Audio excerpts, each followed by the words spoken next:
The word barbarian carries such weight in modern discourse that we rarely pause to examine its origins, yet understanding this term proves essential to grasping how ancient civilizations viewed themselves and their neighbours.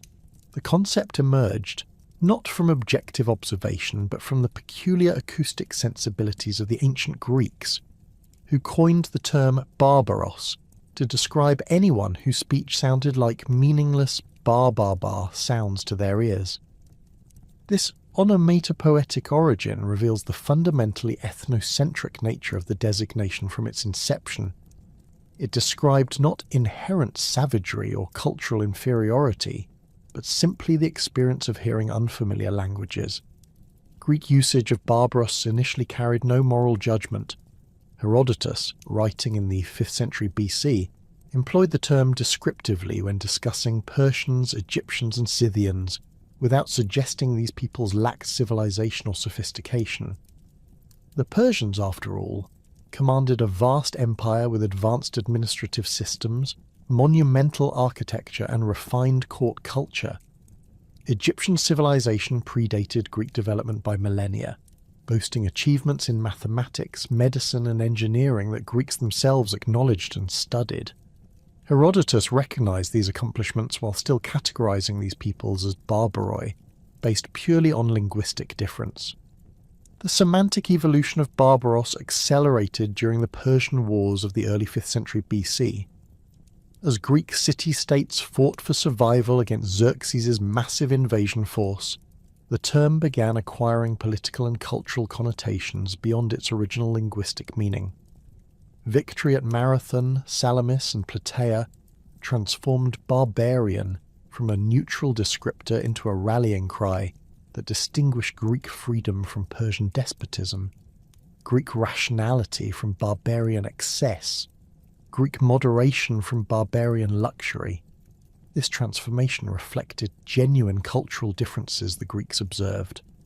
Persian court rituals requiring prostration before the king struck Greeks as servile, while Persian displays of wealth appeared ostentatious compared to Greek ideals of restraint.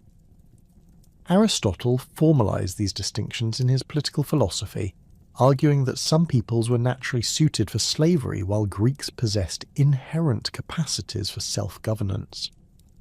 His theories provided intellectual justification for viewing barbarians as fundamentally different in nature rather than merely culture.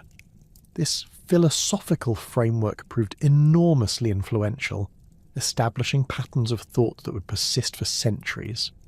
Aristotle's student Alexander the Great complicated these categories through his conquests, adopting Persian customs and encouraging cultural fusion, yet even Alexander's cosmopolitan vision maintained Greek cultural superiority as its foundation. Roman encounters with the Greek concept of barbarism initially placed Romans themselves in the barbarian category. Early Greek writers dismissed Roman culture as crude and derivative, their language harsh compared to melodious Greek, their customs primitive compared to refined Hellenic traditions.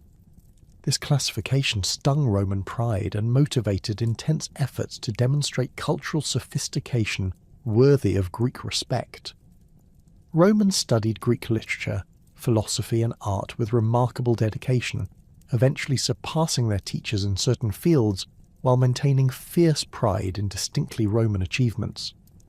Roman adoption of the barbarian concept transformed it into something far more systematic and politically useful than its Greek predecessor. Where Greeks applied the term somewhat inconsistently based on cultural prejudices and immediate political circumstances, Romans developed a more structured understanding that served imperial administration. The Roman version of barbarism became a tool for justifying conquest, organizing provincial governance, and maintaining social hierarchies throughout their expanding territories. Julius Caesar's commentaries on the Gallic Wars demonstrate this Roman transformation of the barbarian concept. Caesar described Gallic tribes with ethnographic precision, noting their military capabilities, political structures, and religious practices. His accounts reveal peoples with complex societies, skilled metalworking, sophisticated fortifications, and effective military organization.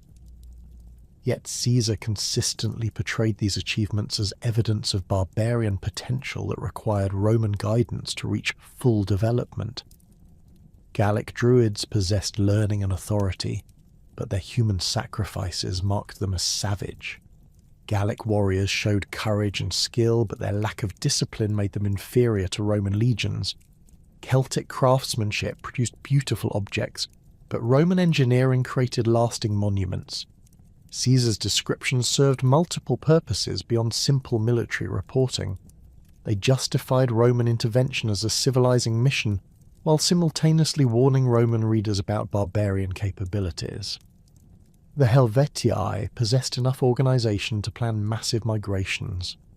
The Belgae commanded confederations spanning vast territories. Germanic tribes across the Rhine threatened Gallic stability with their warrior culture and land hunger. These portrayals emphasized both barbarian inferiority and barbarian danger, creating a narrative framework that made Roman conquest appear both beneficial and necessary.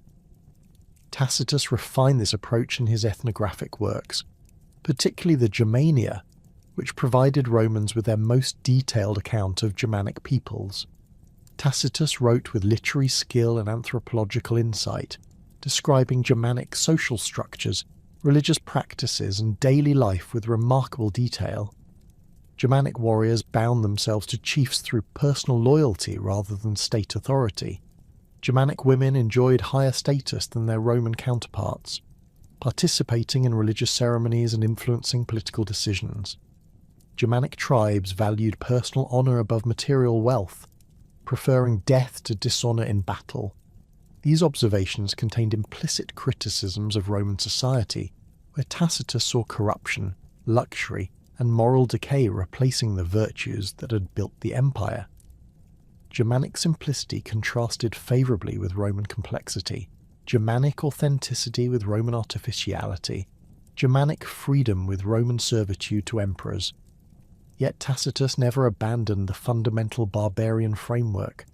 Germanic virtues remained primitive and undeveloped compared to Roman civilization at its best. Germanic courage lacked Roman discipline. Germanic freedom lacked Roman law. Germanic simplicity lacked Roman culture. Herodotus had established patterns of barbarian description that later writers followed and refined.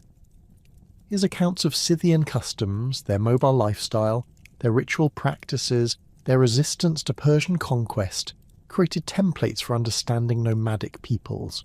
Scythians lived in wagons rather than cities, worshipped strange gods with unusual ceremonies, and fought with tactics that confounded conventional armies. These characteristics became standard elements in barbarian descriptions, applied to various peoples regardless of their actual diversity.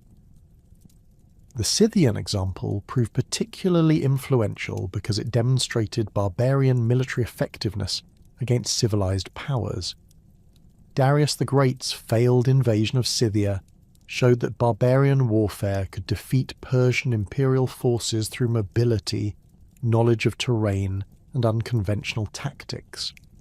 This lesson resonated with later Roman observers facing similar challenges from Germanic tribes, Dacians, and other peoples who refused to fight according to Mediterranean military conventions.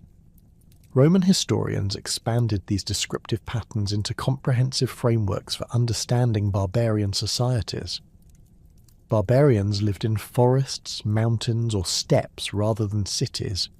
They practiced polygamy, human sacrifice, or other customs that violated Roman moral standards. They lacked written laws, formal education, and permanent architecture. They valued warfare above peaceful pursuits, personal loyalty above legal obligation, and tribal identity above universal citizenship. These characteristics appeared consistently in Roman descriptions of diverse peoples from Britain to Mesopotamia, suggesting systematic application of preconceived categories rather than careful observation of actual differences. The political utility of barbarian classification became most apparent in Roman legal and administrative practices. Roman law distinguished between citizens, allies, and barbarians with different rights, obligations, and protections. Barbarian status justified enslavement, territorial conquest, and cultural suppression, while simultaneously offering pathways to civilization through Roman tutelage. Successful barbarian leaders could earn Roman citizenship, barbarian warriors could serve in auxiliary units, and barbarian territories could achieve provincial status through demonstrated loyalty and cultural adaptation. This system created incentives for barbarian peoples to adopt Roman customs while maintaining clear hierarchies that preserved Roman superiority. A Gallic aristocrat might wear Roman dress, speak Latin, and serve Roman administration while remaining fundamentally barbarian in Roman eyes until formal citizenship was granted. Even then, recently civilized barbarians faced suspicion and discrimination from established Roman families who questioned their cultural authenticity and political reliability.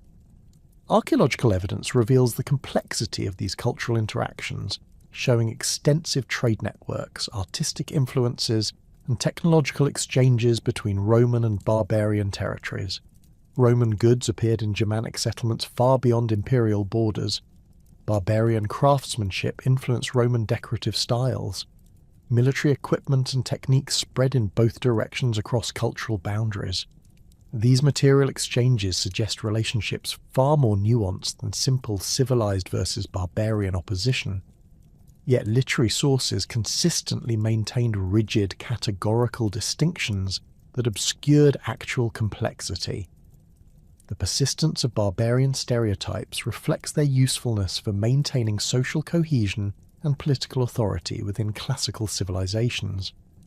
External threats unified internal populations, foreign customs validated domestic practices, and cultural superiority justified political dominance. These functions remained constant even as specific barbarian peoples changed, disappeared, or achieved civilized status themselves.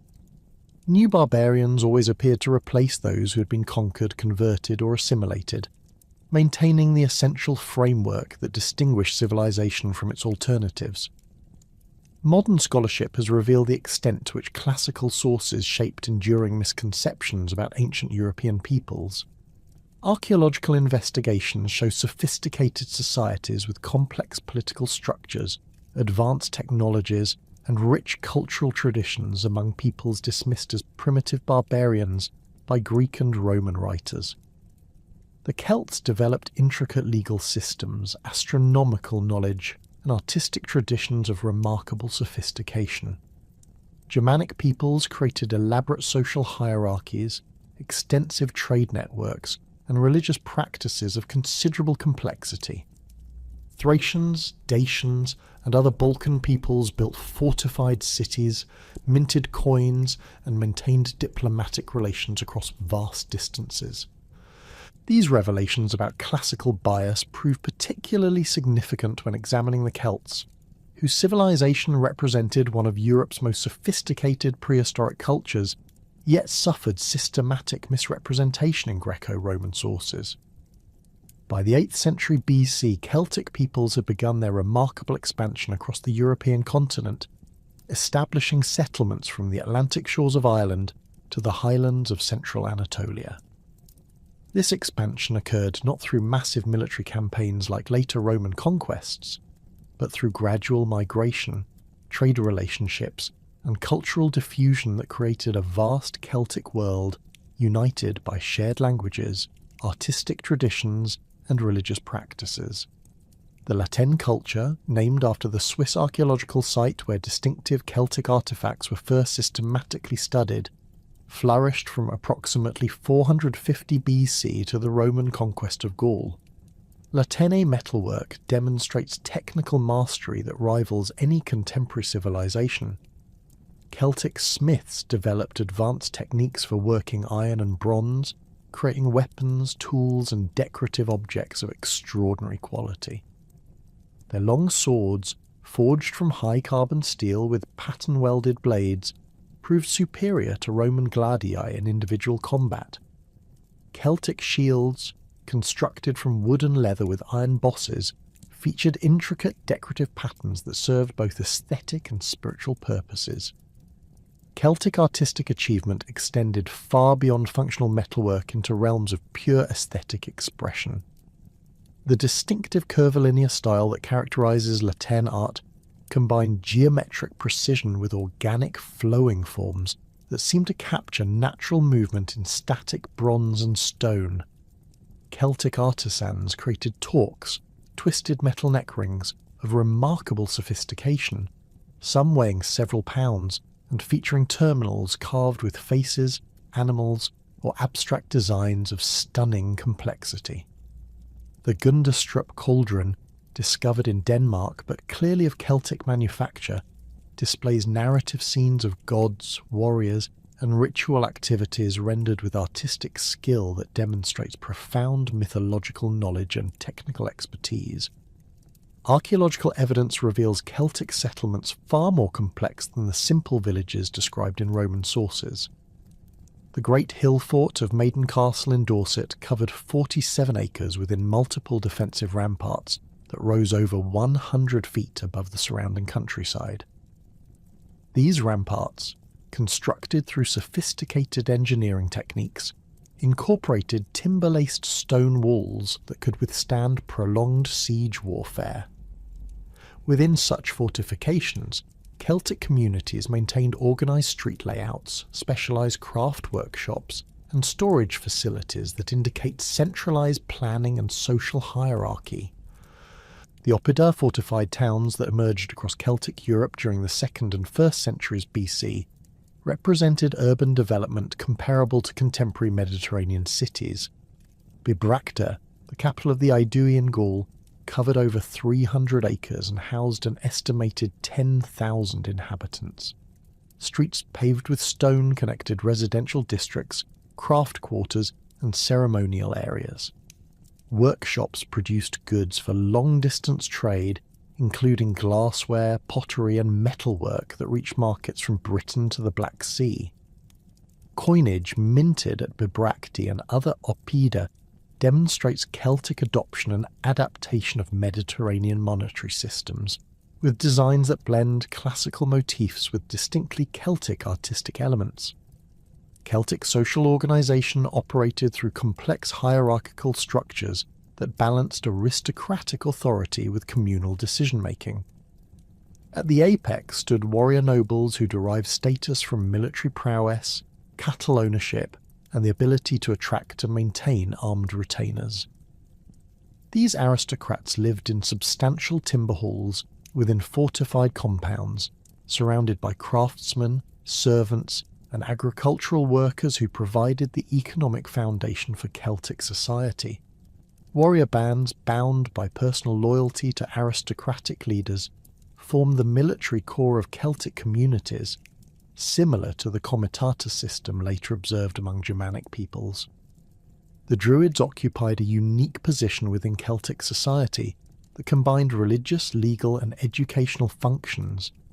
These learned men, and occasionally women, underwent training periods lasting up to 20 years, memorizing vast bodies of oral tradition that included religious doctrine, legal precedents, historical genealogies, and astronomical knowledge. Druids served as judges in legal disputes, conducting trials according to customary law that covered everything from property rights to criminal punishment. Their decisions carried authority across tribal boundaries, creating a unified legal system that transcended political divisions. Druidical education centred on memorization rather than written texts, preserving Celtic traditions through oral transmission that ensured cultural continuity across generations. Young Druids learned to recite thousands of verses containing religious hymns, legal formulations, and historical narratives. This system produced individuals with prodigious memories capable of preserving complex information with remarkable accuracy. Archaeological discoveries of wooden tablets with Ogham inscriptions suggest Druids possessed knowledge of writing systems, but deliberately chose oral preservation for sacred knowledge, believing written texts lack the spiritual power of spoken words. Celtic religious practices centred on the natural world, with sacred groves, springs, and hilltops serving as primary ceremonial sites. The Druids conducted elaborate rituals marking seasonal transitions, agricultural cycles, and important community events. These ceremonies often involved animal sacrifice, with specific animals chosen according to the nature of the ritual and the deities being honoured.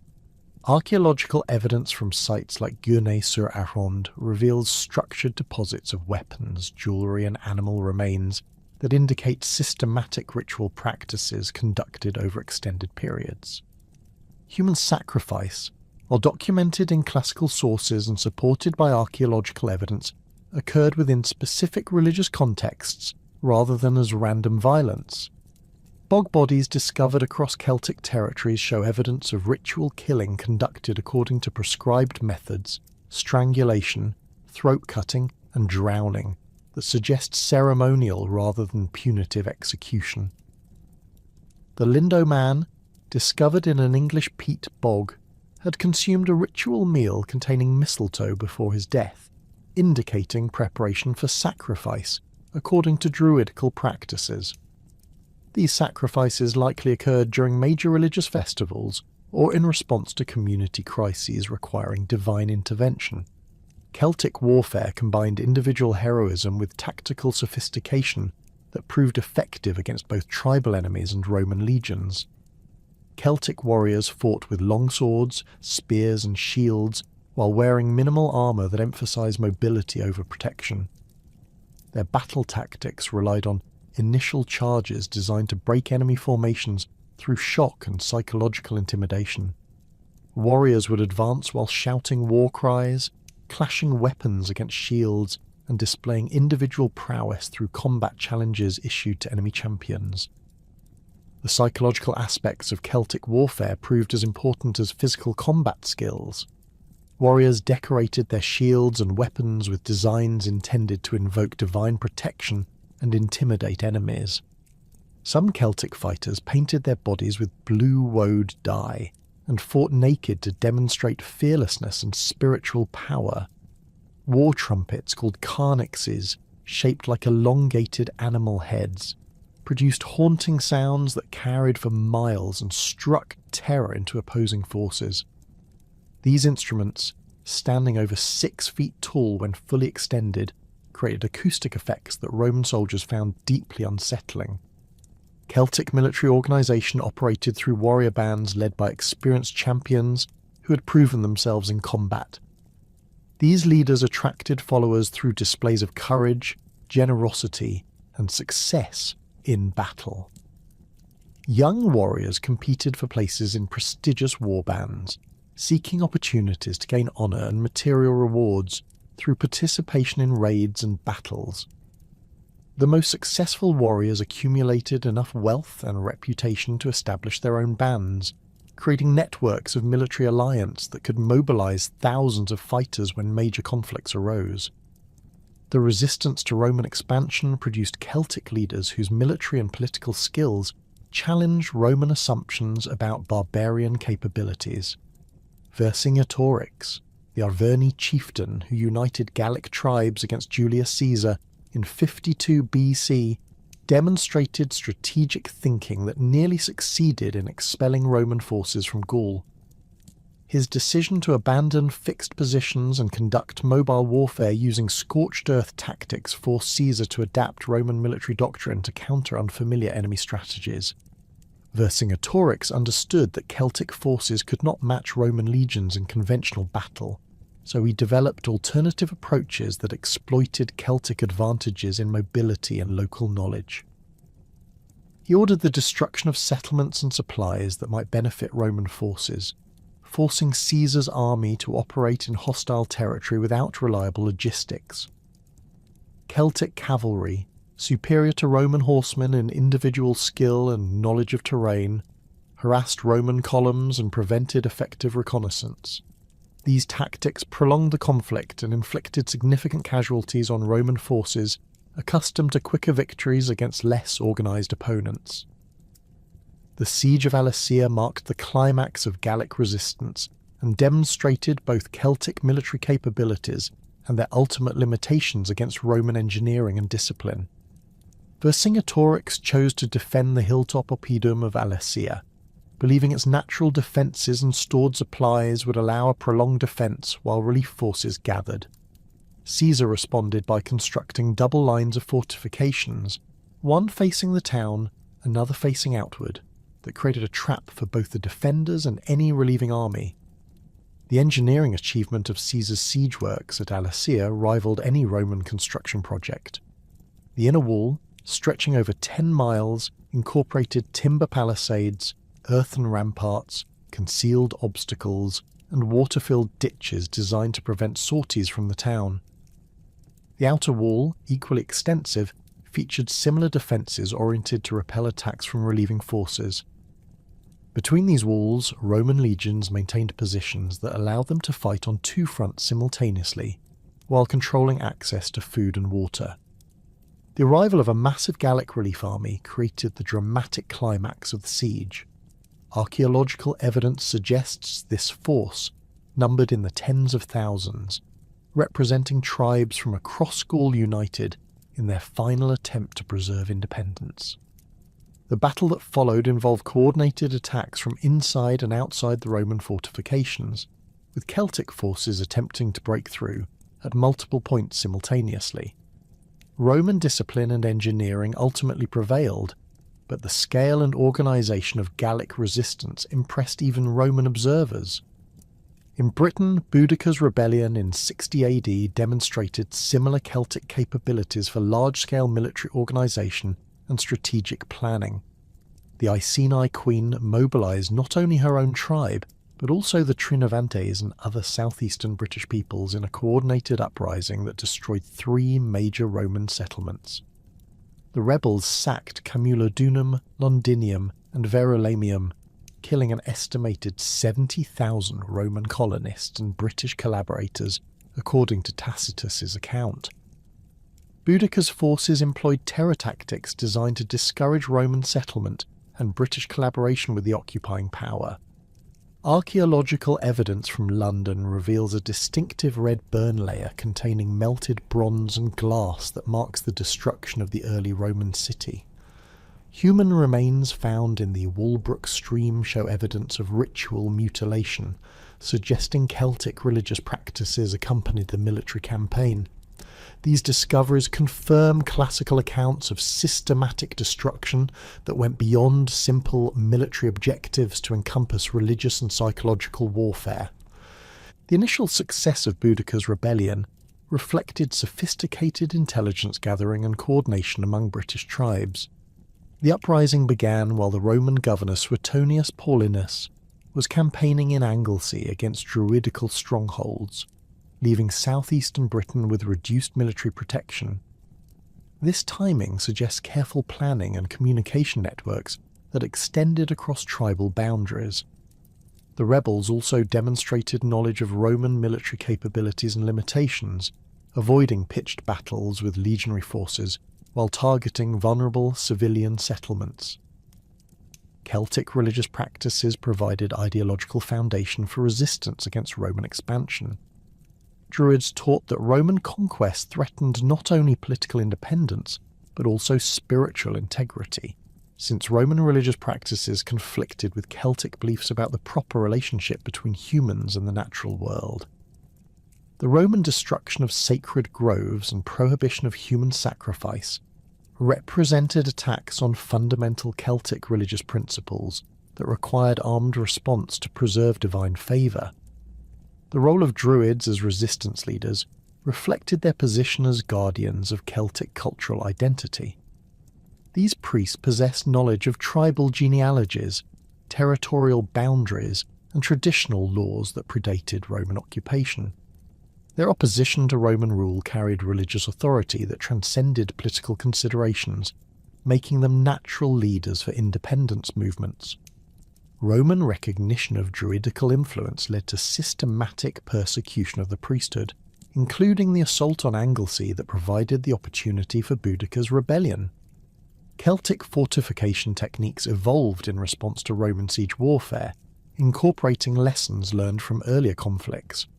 The multi-vallet hill forts of southern Britain featured multiple defensive lines that forced attackers to overcome successive obstacles while exposing themselves to missile fire from defenders. These fortifications often included elaborate entrance systems with overlapping gates, guard chambers, and killing grounds where attackers could be trapped and destroyed. The complexity of such defensive arrangements indicates military engineering knowledge comparable to contemporary Roman fortification science. The dense forests of northern Europe concealed societies that would fundamentally reshape the classical world through their relentless pressure against Roman frontiers. Germanic peoples emerged from archaeological obscurity during the 2nd century BC, when the Cimbrian Teutones launched their devastating migration southward, bringing them into direct collision with Roman power for the first time. These tribal confederations, driven by population pressure and climate deterioration in their Jutland homeland, swept through Gaul with an estimated 300,000 warriors and their families, overwhelming Celtic settlements and threatening Roman territorial integrity in ways that previous barbarian incursions had never achieved. The Cimbri migration began around 113 BC, when harsh winters and rising sea levels rendered their traditional territories uninhabitable.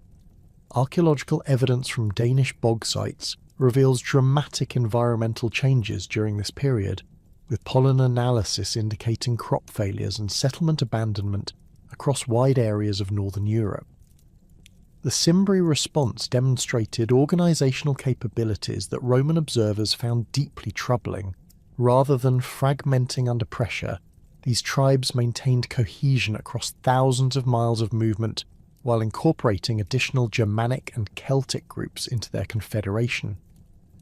Roman encounters with the Cimbri revealed military tactics unlike anything Mediterranean armies had previously faced.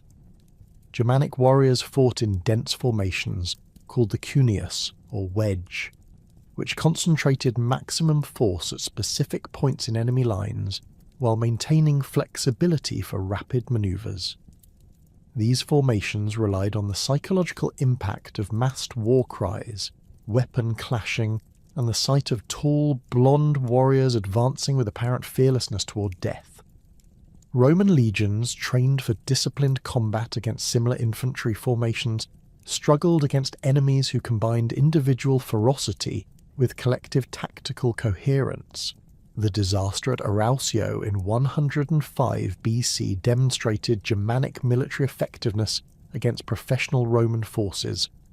2 consular armies, totaling approximately 120,000 men, including allies and auxiliaries, suffered complete destruction when Cimbri and Teutonus forces exploited Roman command disputes to achieve tactical surprise.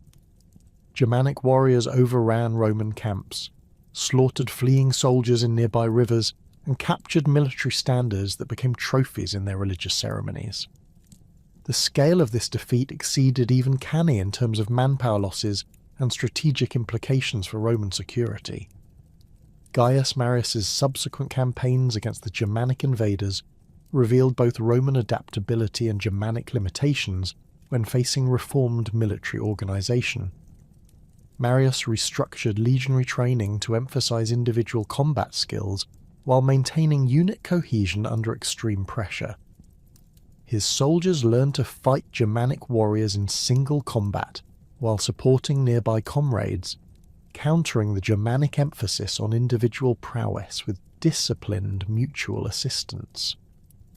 The victories at Aquae Sextiae and Vercelli in 102, 101 BC demonstrated that Germanic tactical advantages could be neutralized through superior Roman logistics, engineering, and sustained combat experience. The Suebi represented a different model of Germanic organization that proved even more challenging for Roman frontier defense. Unlike the migrating Cimbrian Teutones, the Suebi maintained permanent territories east of the Rhine while conducting regular military expeditions that kept neighbouring peoples in constant fear. Tacitus described them as the most warlike of all Germanic tribes, practicing annual population exchanges that prevented territorial attachment while maintaining military readiness. Young Suebi warriors spent years in frontier regions, raiding enemies and perfecting combat skills before returning to establish households and raise the next generation of fighters. Suebi military culture centered on the principle that continuous warfare was essential for tribal survival and individual honor. They deliberately avoided agricultural surplus that might encourage peaceful settlement, instead relying on cattle herding and raiding to meet material needs. This lifestyle produced warriors whose entire identity revolved around combat effectiveness and personal courage in battle. Suebi chiefs gained authority through successful leadership in war, rather than inherited status, creating competitive hierarchies that encouraged aggressive expansion against weaker neighbours. The social organisation of Germanic tribes reflected their emphasis on warrior culture through institutions that bound fighting men to their leaders through personal loyalty rather than abstract political obligation. The comitatus system described by Tacitus represented the fundamental building block of Germanic society, creating relationships between chiefs and warriors that transcended kinship ties while establishing mutual obligations that governed both military and civilian life. Young men of good family sought admission to the war bands of renowned leaders, competing for recognition through displays of courage, skill, and absolute devotion to their chosen chief. Comitatus relationships involved elaborate gift exchanges that demonstrated the chief's generosity, while binding warriors to his service through reciprocal obligations. Successful war leaders distributed weapons, horses, gold arm rings, and other valuables to their followers after victorious campaigns, creating cycles of obligation that required continued military success to maintain. Warriors who received such gifts became honour-bound to defend their chief's life with their own, fighting to the death rather than surviving their leader's fall in battle. This system produced military units of exceptional cohesion and fighting spirit that Roman observers found both admirable and dangerous. Germanic warfare emphasized individual heroism within collective tactical frameworks that maximize both personal glory and military effectiveness. Warriors advanced into battle wearing their finest weapons and ornaments, seeking opportunities to challenge enemy champions, to single combat, while maintaining formation discipline that supported overall tactical objectives. The most prestigious warriors carried elaborately decorated shields, swords with pattern-welded blades, and spear points inscribed with runic symbols invoking divine protection. Archaeological discoveries from weapon deposits in Danish bogs reveal the extraordinary craftsmanship of Germanic military equipment, with some swords showing evidence of ritual destruction that suggests religious significance beyond mere functional value. The religious dimensions of Germanic warfare reflected beliefs that connected earthly combat with cosmic struggles between order and chaos. Warriors who died gloriously in battle earned admission to Valhalla, where they would feast with the gods while preparing for Ragnarok, the final battle that would determine the fate of the universe. This belief system encouraged extraordinary battlefield courage, while providing religious justification for aggressive expansion against neighbouring peoples. Germanic priests accompanied warbands into battle, conducting sacrificial rituals before combat, and interpreting omens that guided tactical decisions. Woden, known to later Scandinavian sources as Odin, served as the primary deity of Germanic warrior culture. Archaeological evidence from ritual sites across northern Europe reveals systematic weapon sacrifices dedicated to this god of war, death, and wisdom. The great weapon deposits at Illerup and Thorsberg contain thousands of spears, swords, and shields deliberately damaged before deposition, suggesting victory celebrations where captured enemy equipment was offered to Woden in gratitude for battlefield success. These sites also contain Roman military equipment, indicating Germanic victories against legionary forces that provided prestigious offerings for their war god.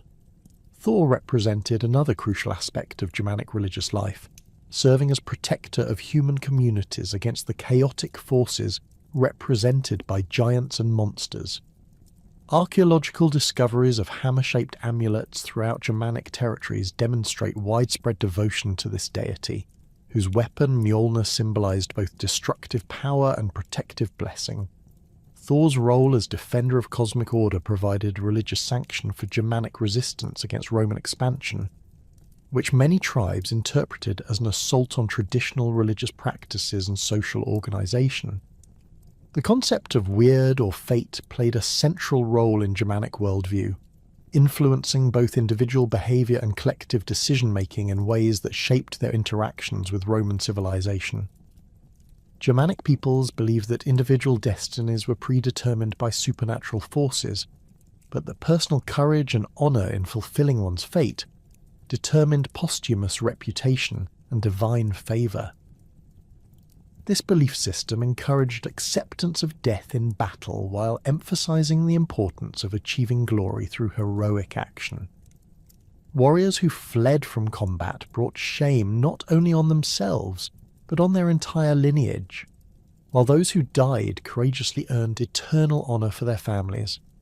Germanic migration patterns during the 3rd through 5th centuries AD reflected both external pressures and internal social dynamics that drove tribal movements across vast distances. The expansion of Hunnic power from the Pontic steppes created a domino effect that displaced Gothic confederations from their territories north of the Black Sea, forcing these peoples westward into conflict with Roman frontier defences. Simultaneously, climate deterioration in northern Europe reduced agricultural productivity and increased competition for scarce resources, encouraging southern migration toward more favourable territories within the Roman Empire.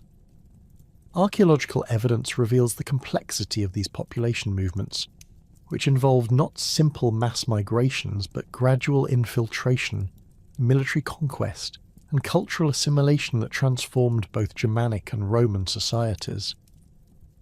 Germanic settlements within Roman territories often maintained traditional burial practices, ceramic styles, and metalworking techniques while adopting Roman architectural features and agricultural methods. This cultural blending created hybrid societies that preserved Germanic identity while adapting to Mediterranean economic and political systems. The pressure of Hunnic expansion fundamentally altered the balance of power along Roman frontiers by forcing Germanic tribes to choose between submission to steppe nomads or migration into Roman territory. The Hunnic military system, based on mounted archery and rapid manoeuvre, proved devastatingly effective against Germanic infantry formations that relied on close combat with spears and swords. Tribes that attempted to resist Hunnic expansion suffered catastrophic defeats that destroyed their military capacity and forced surviving populations to seek refuge across Roman borders. Climate change during the 4th and 5th centuries AD exacerbated these political pressures by reducing agricultural productivity across northern Europe. Paleoclimatic data from ice cores and tree rings indicates cooling temperatures and increased precipitation that shortened growing seasons and reduced crop yields throughout Germanic territories.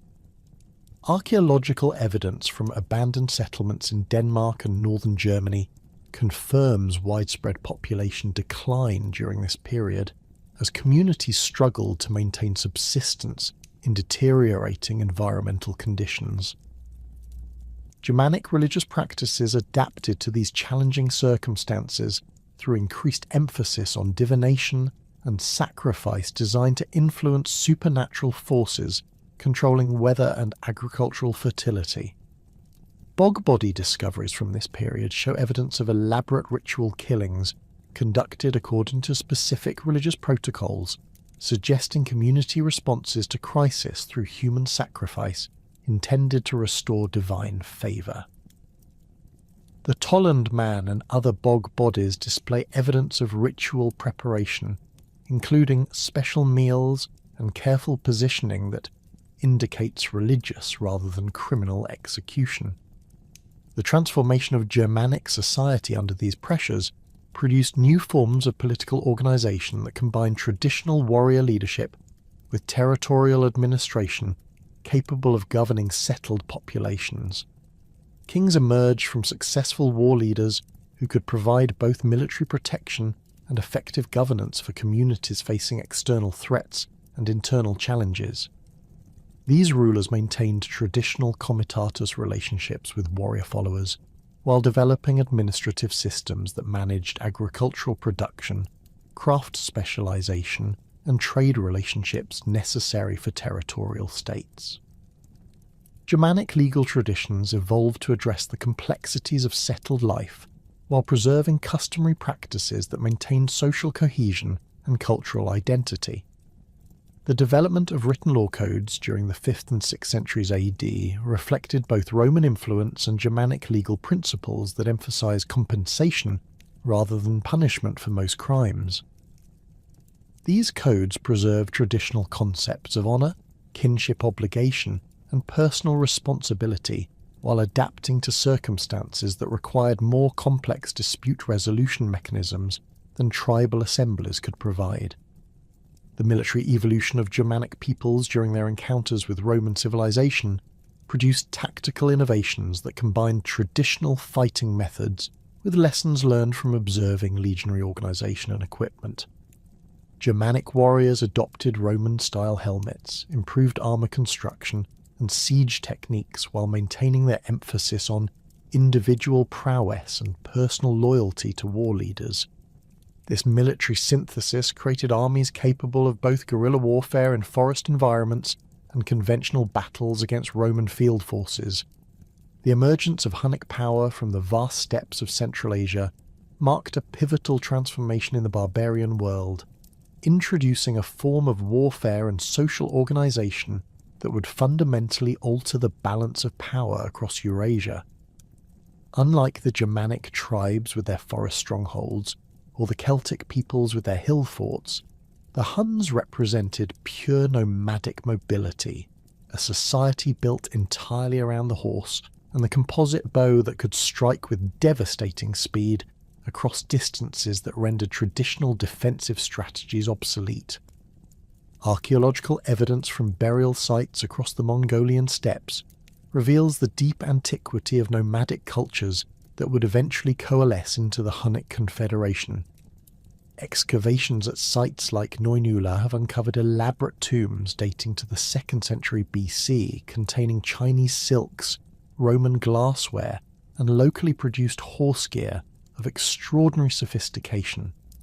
These discoveries demonstrate the existence of complex trade networks spanning the entire Eurasian continent, with nomadic peoples serving as crucial intermediaries who connected Mediterranean civilizations with the Far East through their mastery of overland transportation. The origins of the specific tribal groups that would become known to Europeans as Huns remain obscured by the limitations of written sources and the archaeological challenges of tracking mobile populations across vast territories. Chinese chronicles from the Han dynasty describe conflicts with nomadic confederations called the Xiongnu, whose military tactics and social organization bear striking resemblances to later Hunnic practices observed by Roman and Gothic sources. The Xiongnu employed massed cavalry archery, maintained hierarchical clan structures based on military prowess, and conducted systematic campaigns designed to extract tribute from settled agricultural populations. Chinese military treatises provide detailed accounts of Xiongnu warfare that illuminate the tactical innovations later employed by Hunnic forces against Germanic tribes and Roman armies. Xiongnu warriors fought exclusively on horseback, using powerful composite bows constructed from layers of wood, sinew and horn that could penetrate armor at ranges exceeding 300 yards. These weapons required years of training to master effectively, but their range and penetrating power made them devastatingly effective against infantry formations that relied on close combat with spears and swords. The composite bow represented a technological achievement that gave nomadic peoples decisive military advantages over their settled neighbours. The construction process required specialised knowledge of animal anatomy, wood properties, and adhesive chemistry that was passed down through generations of skilled craftsmen. The finished weapons could maintain their effectiveness in extreme weather conditions that rendered other bow types useless, allowing nomadic armies to campaign throughout winter months when their enemies expected seasonal truces. Hunnic society organised itself around the fundamental unit of the Ordu, a military household that combined extended family relationships with warrior band loyalty in ways that created remarkably cohesive fighting forces. Each Ordu typically included several hundred warriors along with their families, servants and herds, forming self-sufficient communities that could operate independently while contributing to larger military campaigns when circumstances required.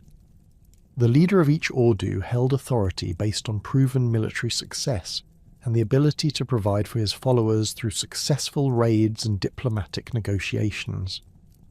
The westward migration of Hunnic peoples during the 4th century AD created a cascade of displacement that affected every barbarian society from the Volga River to the Atlantic Ocean. Gothic chroniclers describe the sudden appearance of Hunnic raiders north of the Black Sea around 370 AD, when mounted archers struck Gothic settlements with unprecedented speed and ferocity. The Goths, accustomed to warfare against Germanic infantry and Roman legions, possessed no effective defence against enemies who could loose volleys of arrows from horseback, while remaining beyond the reach of Gothic spears and swords. The collapse of Gothic power under Hunnic pressure demonstrated the revolutionary nature of steppe warfare when applied against European military systems.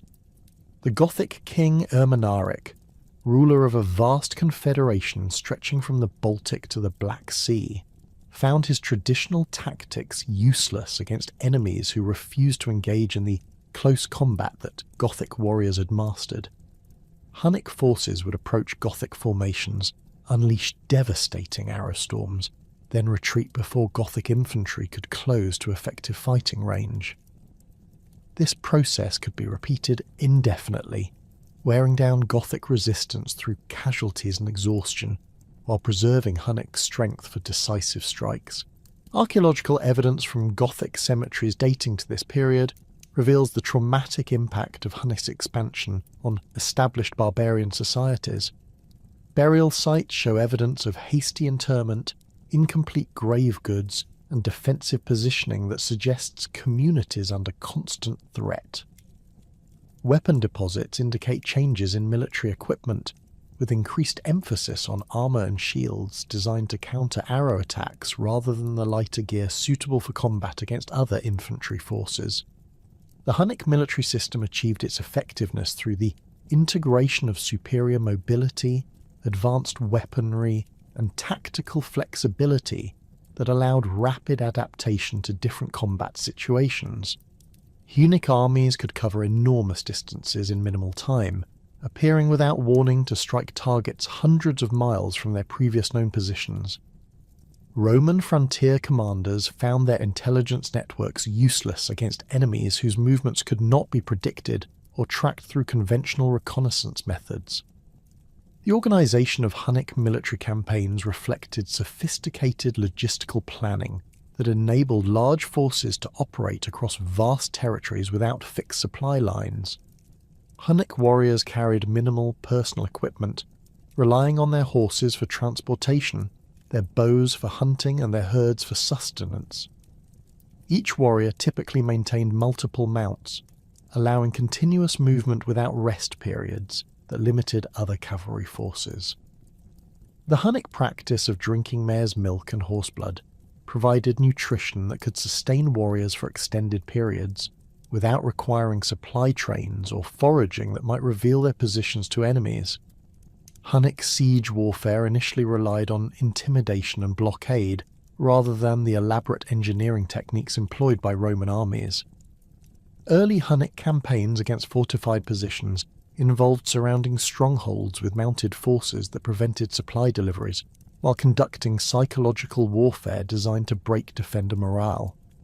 Hunnic warriors would display captured enemy heads, torture prisoners within sight of fortress walls, and conduct mock attacks that demonstrated their numerical superiority while conserving their strength for more vulnerable targets. The evolution of Hunnic siege capabilities occurred through contact with Germanic peoples and Roman deserters who provided technical knowledge of fortress construction and assault techniques. Archaeological evidence from sites like Aquincum reveals Hunnic adoption of battering rams, siege towers, and undermining techniques that enabled attacks on previously impregnable fortifications. This technological transfer represented a crucial development that allowed Hunnic forces to eliminate strongholds that might otherwise serve as bases for enemy resistance or refuges for civilian populations.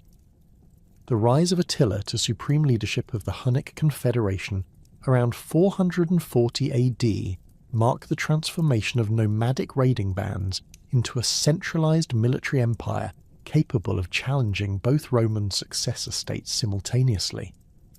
Attila's consolidation of power involved eliminating rival claimants, including his own brother Bleda, through methods that demonstrated both political ruthlessness and military effectiveness. The unification of previously independent Hunnic clans under single leadership created an unprecedented concentration of nomadic military power that could field armies numbering in the tens of thousands. Attila's diplomatic strategies revealed sophisticated understanding of Roman internal politics and the opportunities created by the division between Eastern and Western imperial administrations. He exploited rivalries between Constantinople and Ravenna by negotiating separate agreements with each court while maintaining the threat of military action against both. Hunnic embassies to Roman capitals combined demands for tribute with intelligence gathering that provided detailed information about Roman military capabilities, political divisions, and economic resources. The Hunnic tribute system, established by Attila's negotiations with Roman authorities, created a form of protection racket that generated enormous wealth, while avoiding the costs and risks of direct territorial conquest. Annual payments from both Roman courts provided Hunnic leaders with gold, silk, and luxury goods that could be distributed to maintain warrior loyalty and clan allegiance. These arrangements also included provisions for Hunnic access to Roman markets, allowing nomadic peoples to acquire manufactured goods and agricultural products that supplemented their pastoral economy. Attila's court, established at a permanent settlement somewhere in the Carpathian Basin, represented an unprecedented attempt to create a nomadic capital that could serve as an administrative centre for a vast confederation of tribal peoples. Roman envoys who visited this settlement described elaborate wooden halls decorated with rich textiles and precious metals, surrounded by the tents and wagons of various tribal groups that had gathered to participate in Hunnic assemblies. The architectural evidence suggests a hybrid culture that combined nomadic mobility with elements of settled administration necessary for governing territorial empire. The internal organization of Attila's empire relied on personal relationships between the supreme leader and subordinate chiefs, who maintained authority over their own tribal groups while acknowledging Hunnic overlordship. This system preserved traditional nomadic social structures while creating hierarchical command relationships that enabled coordinated military campaigns involving multiple ethnic groups. Germanic, Sarmatian, and Alanic warriors served alongside Hunnic cavalry in armies that could deploy diverse tactical capabilities according to specific combat requirements. The treatment of subject peoples within the Hunnic Empire varied according to their military value and potential for resistance. Germanic tribes that submitted voluntarily often retained their traditional leadership and internal organization while providing warriors for Hunnic campaigns and tribute for the imperial treasury. Peoples who resisted Hunnic expansion faced systematic destruction designed to eliminate future threats, while providing examples that encouraged submission from other potential opponents. Archaeological evidence from settlements destroyed during Hunnic expansion reveals the thoroughness of nomadic military campaigns when resistance was encountered.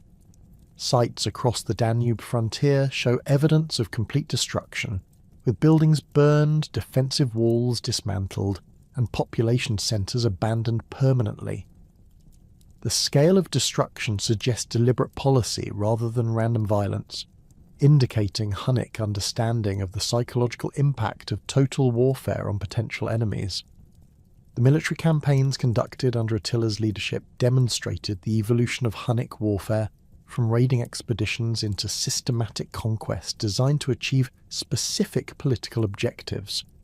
The invasion of Gaul in 451 AD involved careful coordination between multiple armies, extensive intelligence gathering about Roman defensive preparations, and diplomatic negotiations with potential allies among Germanic tribes already settled within Roman territories. This campaign represented the culmination of nomadic military development, combining traditional steppe tactics with strategic planning comparable to contemporary Roman military doctrine. The Battle of the Catalonian Plains revealed both the strengths and limitations of Hunnic military organisation when facing coordinated opposition from multiple enemy forces. Attila's army included not only Hunnic cavalry, but also Germanic infantry, Sarmatian lancers, and various other tribal contingents whose tactical capabilities complemented nomadic archery. The Roman coalition assembled by Aetius similarly combined legionary infantry with Germanic federates and Visigothic cavalry, creating a military force that could match Hunnic tactical diversity. The aftermath of this battle demonstrated the fragility of nomadic political structures that depended entirely on the personal authority of individual leaders. Although the engagement ended without decisive victory for either side, the failure to achieve the rapid success that Hunnic warfare required began the process of confederation disintegration that would accelerate following Attila's death. The withdrawal from Gaul represented not military defeat, but the recognition that traditional nomadic tactics had reached their strategic limitations against properly organised opposition. Attila's subsequent invasion of Italy in 452 AD revealed the continuing effectiveness of Hunnic military pressure against isolated targets, while demonstrating the logistical challenges of sustained campaigns in unfamiliar terrain. The rapid capture of Aquileia and other northern Italian cities showed that Hunnic siege techniques had evolved sufficiently to overcome urban fortifications, but the decision to withdraw without attacking Rome reflected practical limitations rather than diplomatic considerations. The death of Attila in 453 AD precipitated the immediate collapse of Hunnic imperial unity as rival claimants competed for succession, while subject peoples exploited the opportunity to regain independence. The nomadic political system that had enabled rapid expansion under effective leadership proved incapable of maintaining cohesion during succession crises. Germanic tribes that had served as Hunnic federates quickly reasserted their autonomy, while rival Hunnic clans began fighting among themselves for control of the Confederation's accumulated wealth and prestige. The Battle of Nidau in 454 AD marked the definitive end of Hunnic dominance over the barbarian world, when a coalition of Germanic peoples defeated the divided Hunnic forces and killed Attila's eldest son, Ellac. This victory enabled the Gepids, Ostrogoths, and other Germanic tribes to establish independent kingdoms in territories previously controlled by the Hunnic Empire. The rapid dissolution of nomadic power demonstrated the fundamental instability of political systems based entirely on personal authority and military success. The legacy of Hunnic expansion extended far beyond the brief period of their imperial dominance, fundamentally altering the demographic and political landscape of Europe through the population movements and cultural exchanges that their conquests had initiated. Germanic peoples displaced by Hunnic pressure had established new kingdoms throughout former Roman territories, while the collapse of centralized nomadic power created opportunities for Slavic expansion into regions previously dominated by Germanic and nomadic peoples. The Hunnic period thus represented a crucial transitional phase that connected the classical barbarian migrations with the medieval European political order that would emerge from the ruins of Roman imperial authority. The collapse of Hunnic imperial authority created a power vacuum that ambitious Germanic leaders rushed to fill, none more successfully than Alaric I of the Visigoths, whose calculated manipulation of Roman internal divisions would culminate in the unthinkable, the sack of the Eternal City itself. By 395 AD, Alaric had emerged as king of the Visigothic Confederation, following years of service as a Roman foederatus, a position that provided him with intimate knowledge of imperial military capabilities and political weaknesses. His transformation from Roman ally to existential threat reflected the fundamental instability of barbarian-Roman relationships during the Empire's final century. Alaric's early career demonstrated the complex loyalties that characterized late imperial politics, where barbarian leaders navigated between service to Rome and advancement of their own people's interests. He had commanded Gothic auxiliaries during Theodosius' campaigns against the usurper Eugenius, fighting alongside Roman legions at the Battle of the Frigidus in 394 AD. The Gothic contribution to this victory proved decisive, with Visigothic warriors absorbing enormous casualties while breaking the enemy line through their characteristic wedge formations. Despite this sacrifice, Alaric received no recognition from the new Emperor Honorius, a slight that transformed a valuable ally into a dangerous enemy. The political chaos following Theodosius' death in 395 AD provided Alaric with opportunities to exploit Roman weakness while building Visigothic power. The division of imperial authority between Honorius in the west and Arcadius in the east created competing centres of power that barbarian leaders could manipulate through shifting alliances and territorial demands. Alaric initially aligned himself with Constantinople, accepting the title of Magister Militum per Illyricum from Arcadius, while using this position to consolidate control over Gothic settlements in the Balkans. The Visigothic military organisation under Alaric combined traditional Germanic warrior bands with tactical innovations learned through service in Roman armies.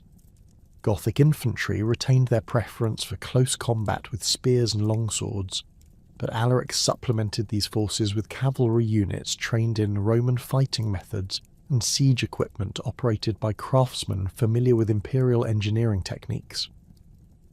This military synthesis created armies capable of both guerrilla warfare in mountainous terrain and conventional battles against Roman field forces. Alaric's invasion of Italy in 401 AD marked the beginning of a decade-long campaign that would expose the hollow nature of Western imperial defences. His forces crossed the Julian Alps during winter months when Roman commanders expected seasonal truces, achieving strategic surprise that allowed rapid penetration into the Po Valley. The speed of this advance caught Roman authorities unprepared, forcing the evacuation of the imperial court from Milan to the more defensible position of Ravenna, behind extensive marshlands and naval protection. The Siege of Milan demonstrated Visigothic adaptation of Roman siege techniques to overcome urban fortifications that had previously provided security against barbarian raids. Alaric's forces constructed earthwork ramps, deployed battering rams, and conducted systematic attacks on gate structures using methods learned during their service as Roman auxiliaries. The city's eventual relief by Stilicho's army prevented its capture, but the psychological impact of barbarian forces threatening major Italian cities shattered Roman confidence in traditional frontier defences. Stilicho's counteroffensive revealed both the continued effectiveness of professional Roman military organisation and the growing dependence on barbarian federates for imperial defence. His victory at Pollentia in 402 AD relied heavily on Alanic cavalry and Hun mounted archers fighting alongside depleted legionary units. The battle itself demonstrated the evolution of late imperial warfare, with Roman forces adopting barbarian tactical elements while maintaining superior discipline and coordination under experienced commanders. The aftermath of Pollentia illustrated the complex relationship between military victory and political resolution in barbarian Roman conflicts. Despite his tactical defeat, Alaric retained most of his forces and continued to threaten Italian security from bases in the Eastern Alps. Stilicho's inability to destroy the Visigothic army completely reflected logistical constraints and political considerations that prevented sustained campaigns against enemies who could retreat into inaccessible mountain terrain. Alaric's subsequent negotiations with Honorius's court revealed sophisticated understanding of Roman administrative procedures and legal frameworks. His demands included not only territorial grants for Gothic settlement, but also official recognition of his authority over these lands and annual subsidies to maintain Gothic military service. These negotiations represented attempts to formalize barbarian settlement within imperial territories through legal mechanisms that preserved Roman sovereignty while acknowledging barbarian autonomy. The murder of Stilicho in 408 AD eliminated the last effective defender of the Western Empire and provided Alaric with the opportunity he had long sought.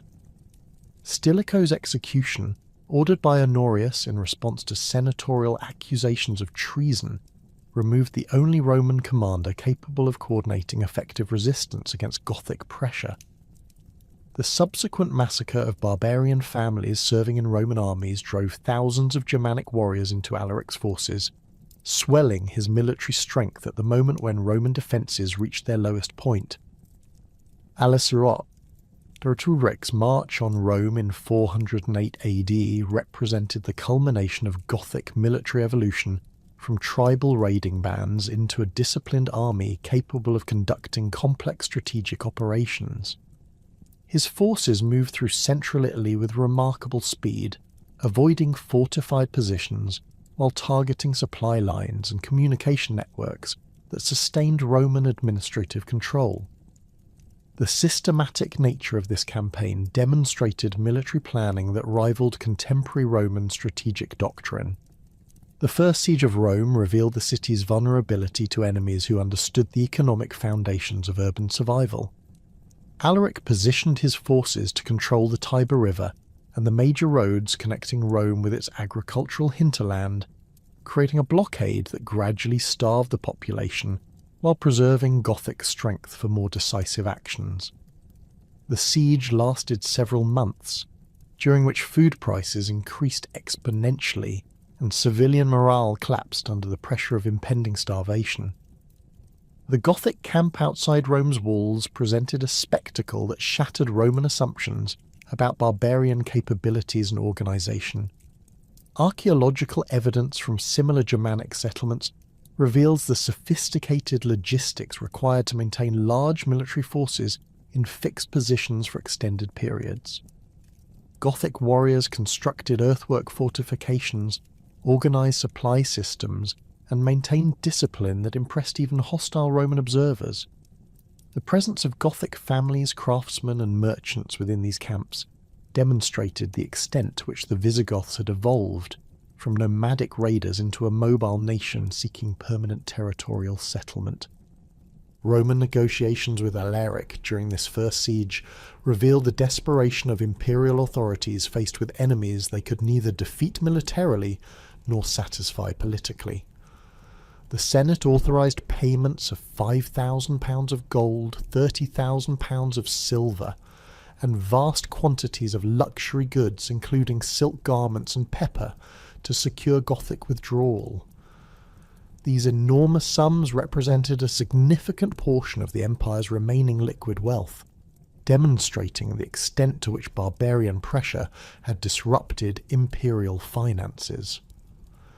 The temporary resolution achieved through these payments proved unsustainable because it addressed symptoms rather than fundamental causes of barbarian Roman conflict. Alaric withdrew from Rome but remained in Italy with his forces intact, continuing to demand territorial grants and official recognition that Honorius's government could not provide without acknowledging the collapse of imperial authority. The Gothic king's position as an armed negotiator within Roman territory created an unprecedented situation that existing diplomatic frameworks could not resolve. Alaric's second siege of Rome in 409 AD demonstrated increased Gothic capabilities in urban warfare and political manipulation. His forces had acquired additional siege equipment and engineering expertise during their extended presence in Italy, enabling more effective attacks on the city's fortifications. Simultaneously, Alaric exploited divisions within the Roman Senate by supporting the elevation of Priscus Attalus as a rival emperor, creating a political alternative to Honorius that legitimized Gothic demands while fragmenting Roman resistance.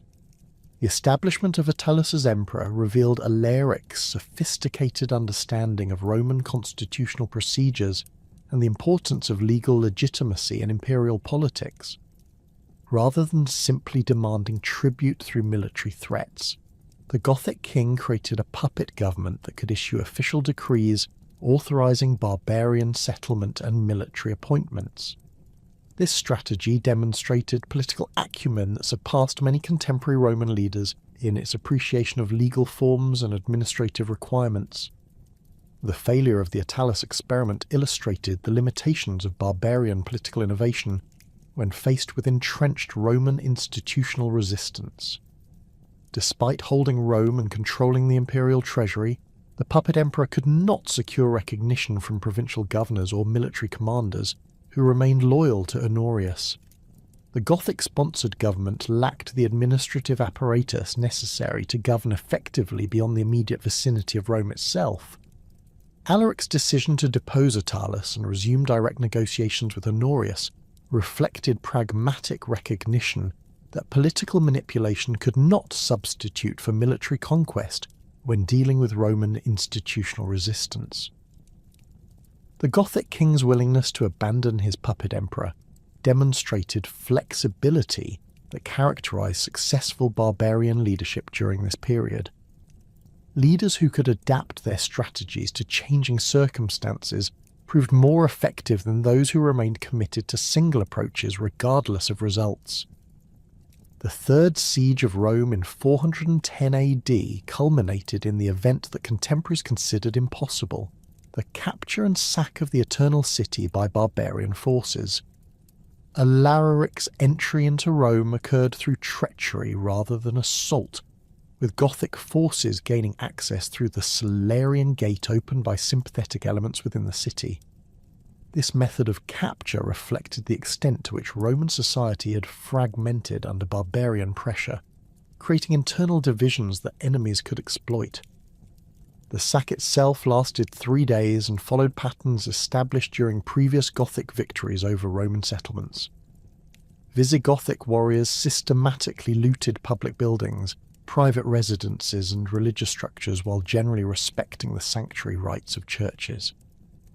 Archaeological evidence from contemporary destruction layers in other cities suggests that Gothic forces focused primarily on portable wealth, rather than wanton destruction, indicating disciplined military behaviour rather than random violence.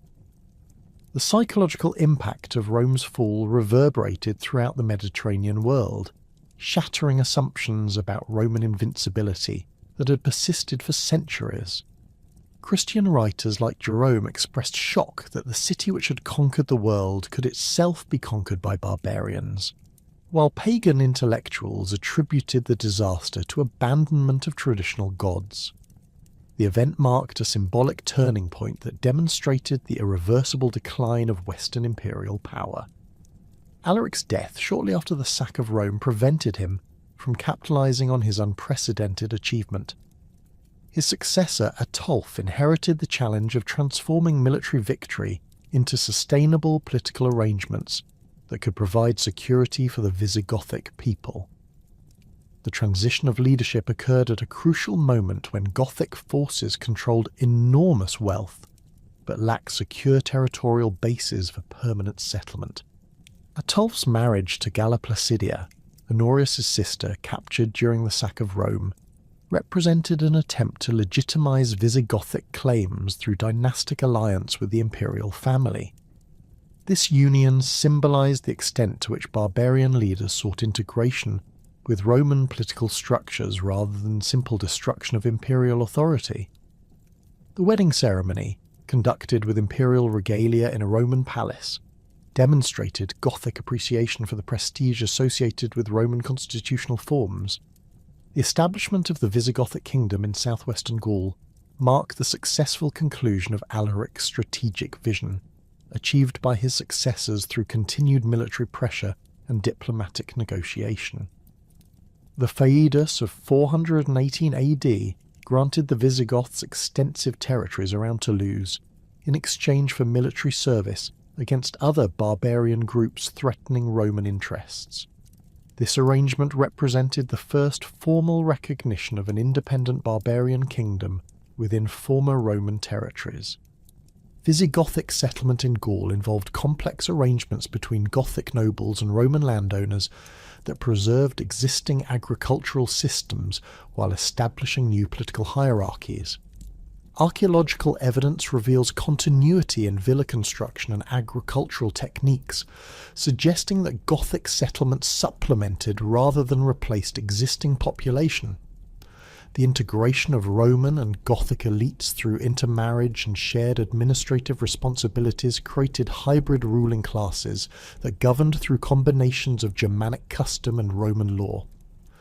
The Breviary of Alaric, promulgated in 506 AD, represented the culmination of Visigothic legal development and demonstrated sophisticated understanding of jurisprudential principles derived from both Germanic tradition and Roman precedent. This law code addressed the complex legal relationships that emerged from barbarian settlement among Roman populations, establishing procedures for resolving disputes between different ethnic groups while maintaining distinct legal traditions for each community. Visigothic conversion from Arianism to Catholic Christianity under King, Ricard in 589 AD, eliminated the primary source of religious conflict between Gothic rulers and their Roman subjects. This conversion facilitated political integration while preserving Gothic ethnic identity through continued use of Germanic names, burial customs, and material culture. Archaeological evidence from Visigothic cemeteries reveals the persistence of traditional grave goods and burial orientation alongside Christian symbols, indicating religious synthesis rather than complete cultural assimilation. The Vandal Confederation under Genseric pursued a different path toward barbarian state formation, emphasizing naval power and Mediterranean commerce rather than territorial integration with Roman populations. Vandal migration from the Danube frontier to North Africa represented one of the most remarkable achievements in barbarian military history, involving the movement of approximately 80,000 people across hostile territory to establish a kingdom in regions they had never previously inhabited. Genseric's conquest of North Africa exploited Roman civil wars and religious divisions that weakened imperial defences at the crucial moment when Vandal forces crossed from Spain. The Vandal king demonstrated strategic insight comparable to the greatest Roman commanders in his recognition that control of Africa's grain exports would provide leverage over both Western and Eastern imperial governments. His rapid capture of Hippo Regius and Carthage established Vandal control over the economic foundations of Roman power in the Western Mediterranean. The Vandal fleet constructed under Genseric's direction represented the most formidable naval force in the Mediterranean during the 5th century AD. Archaeological discoveries of Vandal shipyards and harbour installations reveal sophisticated understanding of naval architecture and maritime logistics that enabled systematic raiding throughout the Mediterranean basin. Vandal vessels combined Germanic construction techniques with Mediterranean design elements, creating ships capable of both riverine operations and open ocean voyages. Genseric's sack of Rome in 455 AD demonstrated the effectiveness of Vandal naval strategy and the vulnerability of Italian coastal cities to seaborne attack. Unlike Alaric's prolonged siege, the Vandal assault achieved surprise through amphibious landing that bypassed Roman frontier defences entirely. The systematic looting that followed revealed Vandal appreciation for portable wealth and artistic treasures that could be transported to Africa for redistribution among the Confederation supporters. The Vandal kingdom in North Africa developed administrative systems that preserved Roman fiscal structures while establishing Germanic political hierarchies. Vandal nobles received grants of Roman estates worked by existing tenant farmers, creating economic arrangements that maintained agricultural productivity while transferring surplus to new masters. This system proved more stable than simple military occupation because it preserved incentives for continued cultivation while providing Vandal elites with the resources necessary to maintain their warrior retinues. Vandal persecution of Catholic Christians reflected both religious conviction and political calculation designed to eliminate potential sources of resistance to barbarian rule. The Vandal adherence to Arianism created theological justification for suppressing Catholic clergy, who maintained loyalty to imperial authorities and encouraged resistance among Roman populations. Archaeological evidence from destroyed churches and martyrdom accounts reveal the systematic nature of this persecution, which continued throughout the period of Vandal dominance.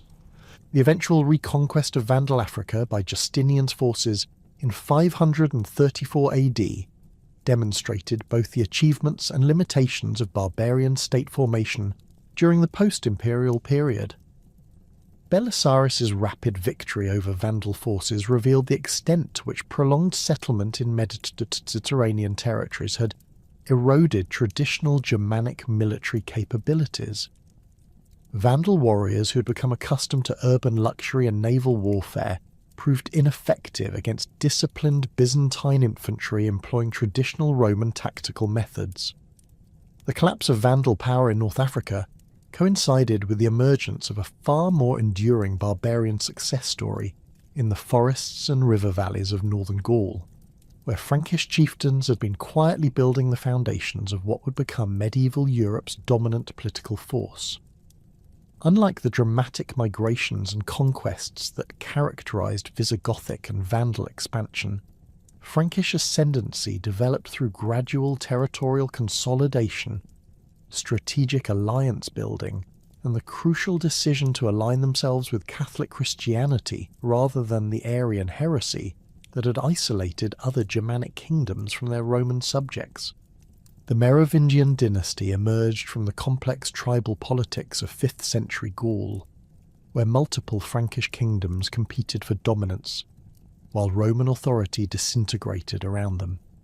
Childeric I, ruling from his stronghold at Tournai around 460 AD, exemplified the hybrid warrior administrator that characterized successful barbarian leadership during this transitional period.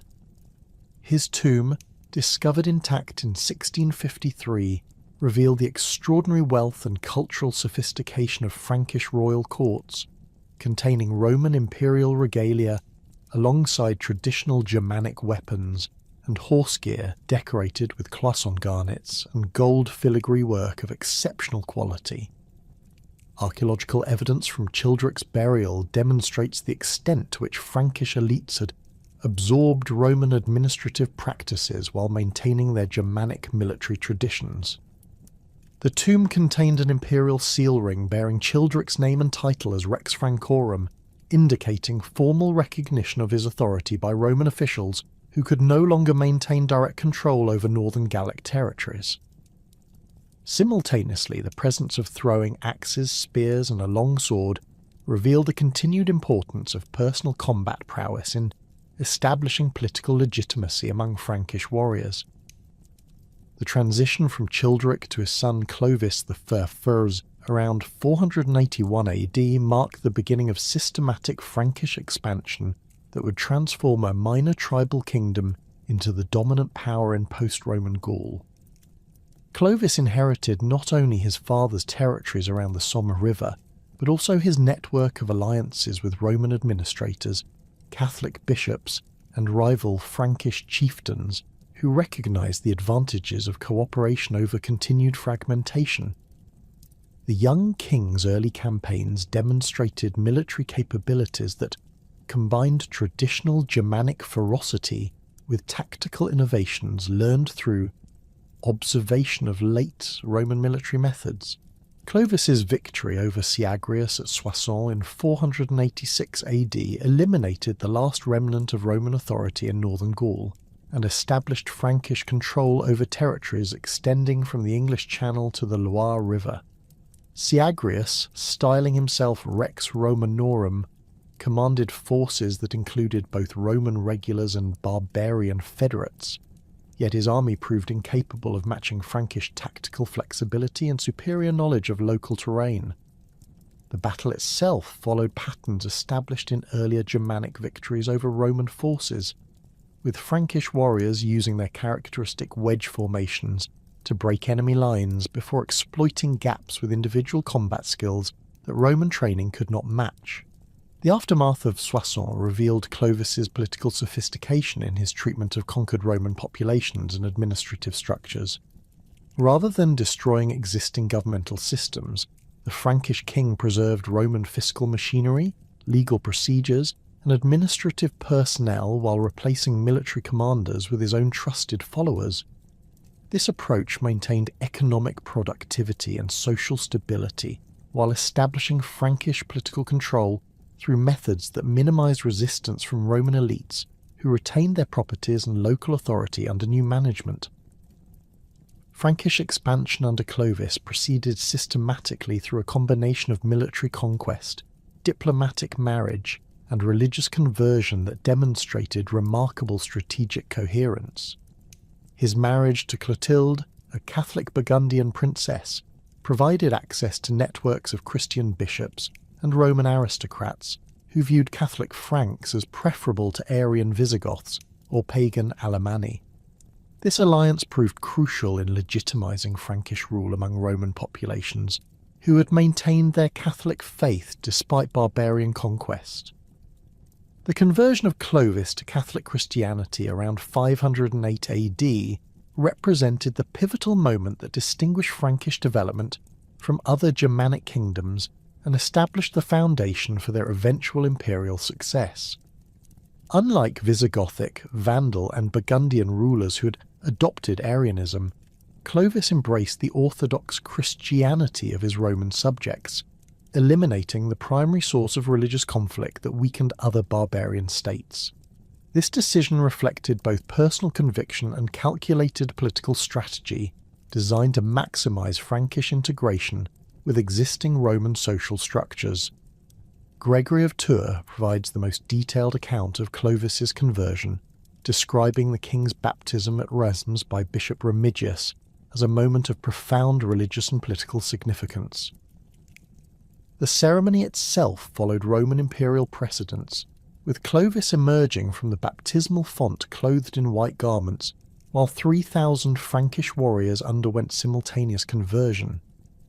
This mass baptism symbolized the transformation of the entire Frankish confederation from paganism to Christianity, creating religious unity between rulers and subjects that other barbarian kingdoms had failed to achieve. The military implications of Frankish conversion became apparent during Clovis's subsequent campaigns against Arian kingdoms, where Catholic bishops provided intelligence, logistical support, and ideological justification for Frankish conquest.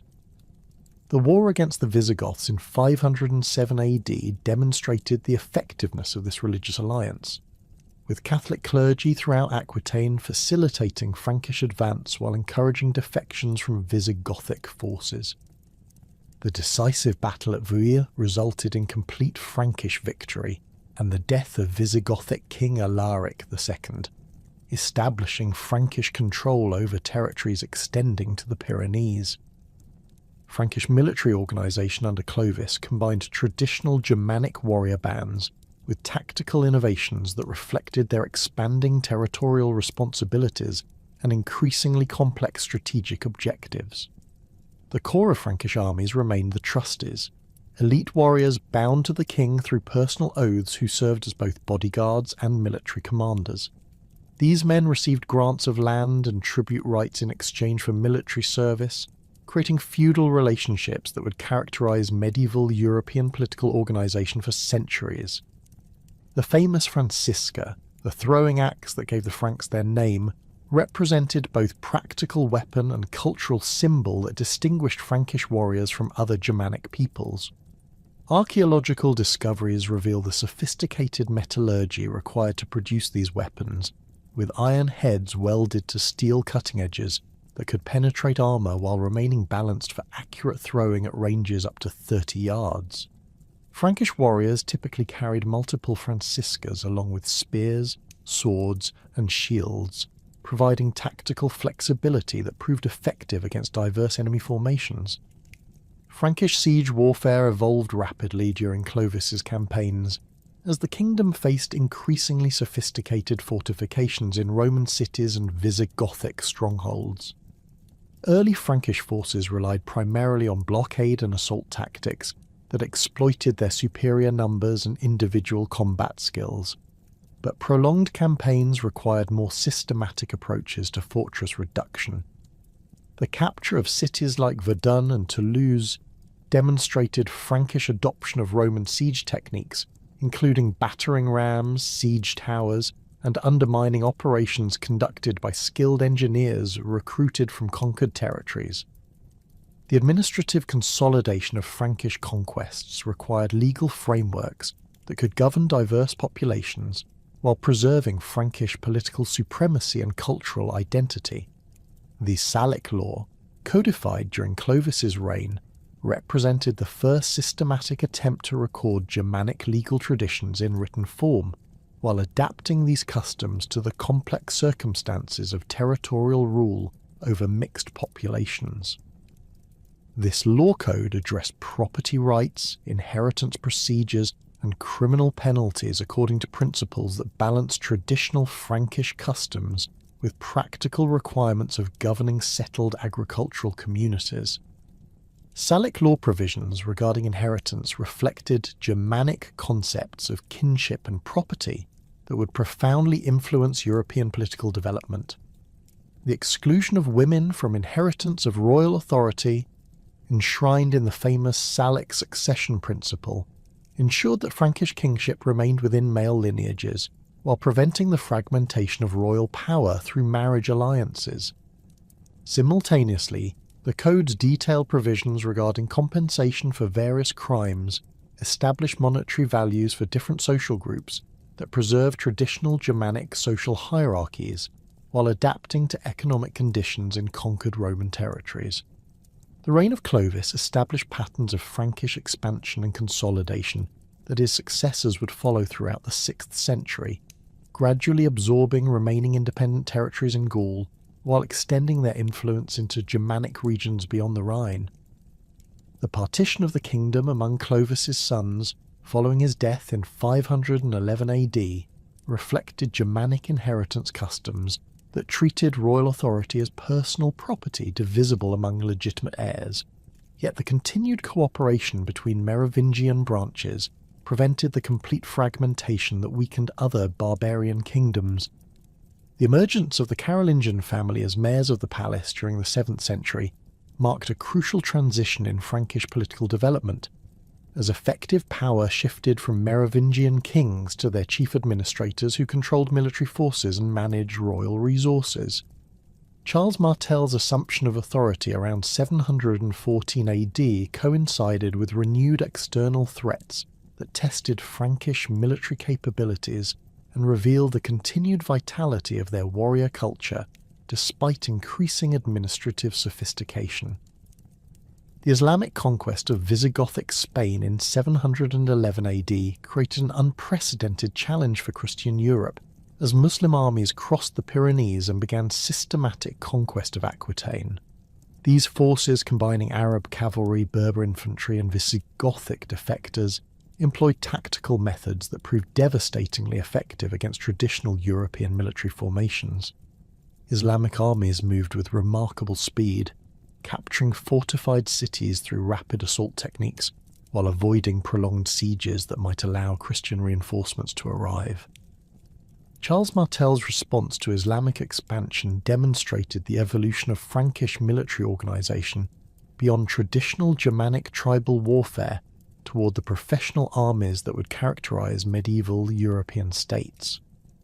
His forces included not only Frankish warriors, but also contingents from allied tribes, Christian refugees from conquered territories, and professional soldiers maintained through systematic taxation of agricultural production. This military synthesis created armies capable of sustained campaigns over vast distances while maintaining the tactical flexibility necessary to counter unfamiliar enemy methods. The Battle of Tours in 732 AD represented the climax of Islamic expansion into Europe and demonstrated the effectiveness of Frankish military reforms in countering sophisticated enemy forces. Charles Martel positioned his army on elevated ground that negated Islamic cavalry advantages while forcing Muslim forces to attack uphill against prepared defensive positions. Frankish infantry, fighting in dense formations with long spears and shields, proved capable of withstanding repeated cavalry charges while maintaining cohesion under extreme pressure.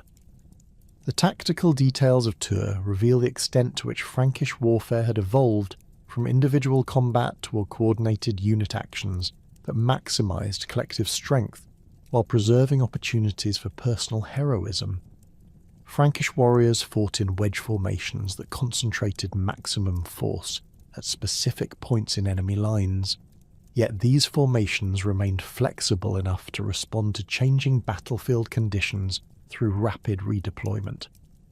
The combination of disciplined formation fighting with individual combat skills created military capabilities that proved superior to both traditional Germanic tactics and Islamic cavalry methods.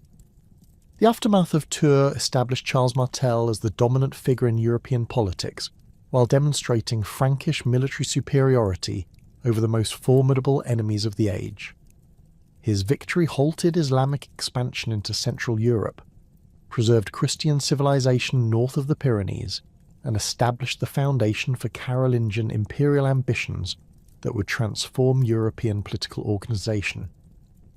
The battle's psychological impact extended far beyond immediate military consequences, creating a reputation for Frankish invincibility that facilitated subsequent diplomatic and military successes.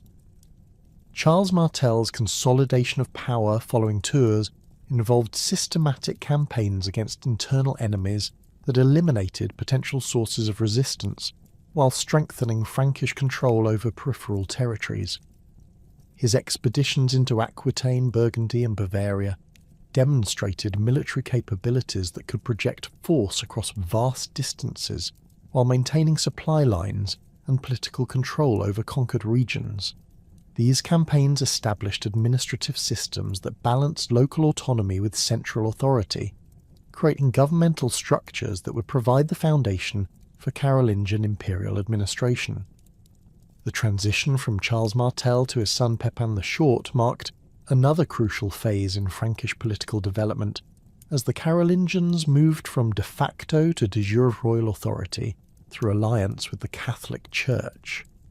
Pepin's coronation in 751 AD, conducted by papal legates with holy oil blessed by the Pope himself, created religious legitimacy that transcended traditional Germanic concepts of royal authority based solely on military success and noble birth. This ceremony established precedents for divine sanction of royal power that would characterize medieval European kingship for centuries.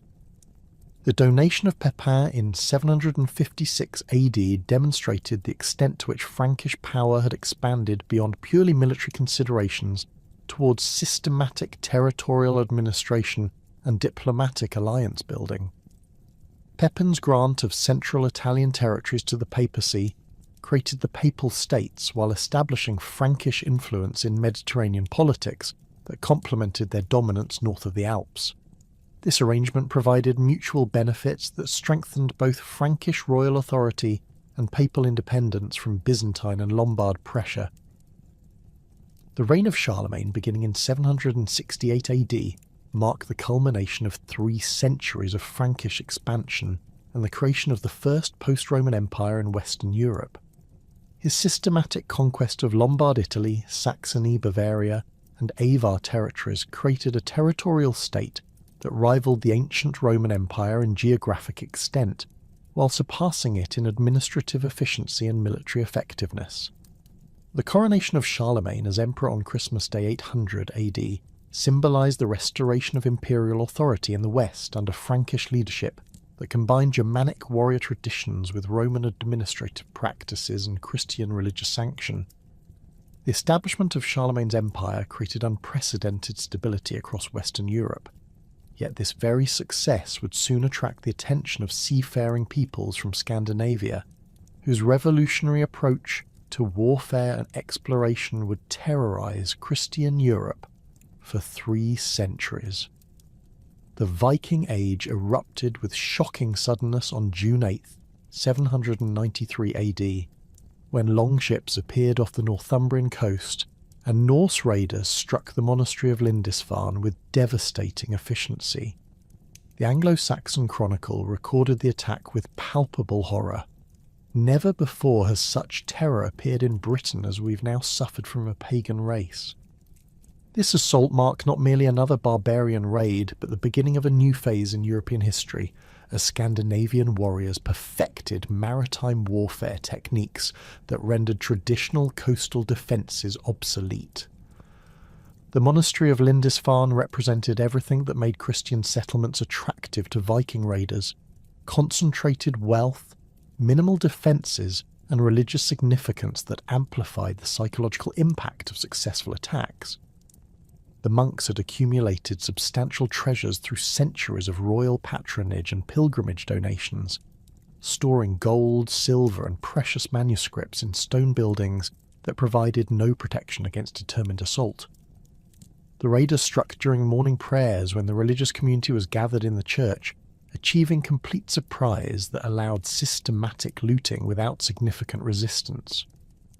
Archaeological excavations at Lindisfarne reveal the thoroughness of Viking destruction, with burnt layers containing melted metal fragments and broken religious artefacts scattered throughout the monastic complex. The raiders demonstrated remarkable efficiency in identifying valuable items while destroying those they could not easily transport. Illuminated manuscripts were torn apart for their gold leaf and jewel bindings, while stone altars were smashed to extract embedded precious metals. The violence extended beyond simple theft to deliberate desecration designed to terrorize Christian populations and demonstrate Norse contempt for foreign religious practices. The success at Lindisfarne established patterns of Viking raiding that would persist throughout the 9th century, with Norse forces targeting wealthy monasteries, trading centres, and royal estates while avoiding fortified positions that might offer serious resistance. These early raids relied on speed, surprise, and intimate knowledge of coastal geography that allowed Viking ships to appear without warning and disappear before effective countermeasures could be organised. The raiders typically struck during religious festivals when communities gathered for celebration, maximising both the available loot and the psychological impact of their attacks. Viking ship technology represented the crucial innovation that made these raids possible, combining shallow draft construction with seaworthy stability that allowed operations in both rivers and open ocean. The longship design evolved from centuries of Scandinavian boat-building tradition, incorporating features specifically adapted for warfare and exploration, rather than simple transportation. Archaeological discoveries of preserved vessels at sites like Gokstad and Oseberg reveal the sophisticated engineering principles that governed Norse shipwright techniques. The Gokstad ship, dating to approximately 890 AD, demonstrates the remarkable capabilities of Viking naval architecture through its combination of strength, speed, and versatility. At 76 feet in length with a beam of 17 feet, this vessel could carry a crew of 60 warriors while maintaining the shallow draft necessary for river navigation. The overlapping plank construction, secured with iron rivets and sealed with animal hair and tar, created hulls that remained watertight under extreme stress, while providing the flexibility necessary to handle rough seas. Viking navigation techniques combined practical seamanship with sophisticated understanding of natural phenomena that enabled accurate course keeping across vast ocean distances without magnetic compasses or detailed charts. Norse navigators relied on observation of wave patterns, wind directions, bird behaviour, and celestial movements to determine position and heading during extended voyages. The sun compass, a circular wooden disc marked with directional indicators, allowed precise course maintenance during daylight hours when combined with knowledge of seasonal solar movements. The use of ravens for land finding, documented in both archaeological evidence and saga literature, demonstrates the practical nature of Viking exploration methods. These birds, carried in cages aboard longships, would be released at regular intervals during ocean voyages. Ravens that returned to the ship indicated no land within flying range, while birds that failed to return suggested nearby coastlines worth investigating. This technique proved particularly valuable during the colonization of Iceland and the exploration of Greenland, where traditional navigation methods proved insufficient for locating landfall across unprecedented distances. Viking military organisation reflected their maritime capabilities through tactical systems designed to maximise the advantages of ship-based warfare. The basic unit of Viking military force was the ship's crew, typically 30 to 60 warriors who lived, fought, and died together under the leadership of a ship captain who commanded through demonstrated prowess rather than inherited authority. These crews developed extraordinary cohesion through shared dangers and mutual dependence during extended voyages, creating military formations that proved devastatingly effective in coordinated attacks on land tragets.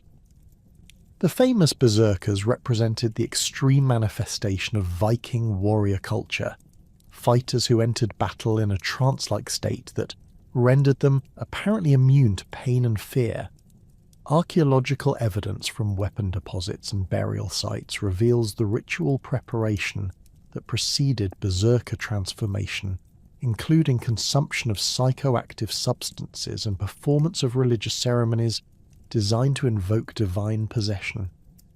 These warriors fought with axes, swords, and spears while wearing minimal armour, relying on their ferocious reputation and apparent invulnerability to break enemy formations through psychological intimidation. Viking weapons technology emphasized versatility and individual craftsmanship that reflected both practical combat requirements and cultural values regarding personal honor and martial skill. The characteristic Viking sword combined a long double-edged blade with elaborate hilt decoration that indicated the owner's wealth and status. Archaeological analysis of preserved weapons reveals sophisticated metallurgy involving pattern welding techniques that created blades of exceptional strength and flexibility. These swords often bore runic inscriptions, invoking divine protection or recording the weapon's history and previous owners. The Viking axe served as both weapon and tool, designed for effectiveness in shipboard combat, where space limitations prevented the use of longer weapons. Archaeological discoveries reveal numerous axe variations, from simple working tools adapted for warfare to elaborate ceremonial weapons decorated with silver inlay and runic symbols. The famous Danish axes, with their broad cutting edges and long handles, proved particularly effective against mail armour and shield walls, capable of cleaving through defensive formations that resisted sword and spear attacks. Viking social organisation operated through complex hierarchical systems that balanced individual achievement with collective responsibility in ways that supported both military effectiveness and economic productivity. At the apex stood the Jarls, warrior nobles who commanded ships and warbands, while controlling substantial territories in their agricultural production. These leaders gained authority through military success, generous distribution of plunder, and the ability to attract and maintain loyal followers willing to risk their lives in pursuit of wealth and honour. The Carls formed the backbone of Viking society. Free farmers and craftsmen who owned land participated in local assemblies and served as warriors when circumstances required military action. These men possessed the economic resources necessary to equip themselves for warfare while maintaining the agricultural and craft production that sustained Scandinavian communities during the long winter months. Archaeological evidence from rural settlements reveals the prosperity that characterised Carl households, with substantial timber halls, specialised workshops, and storage facilities that indicate complex economic organisation. Thralls occupied the lowest position in Viking social hierarchy, slaves captured during raids or born into bondage who provided the manual labour that supported the warrior lifestyle of their masters.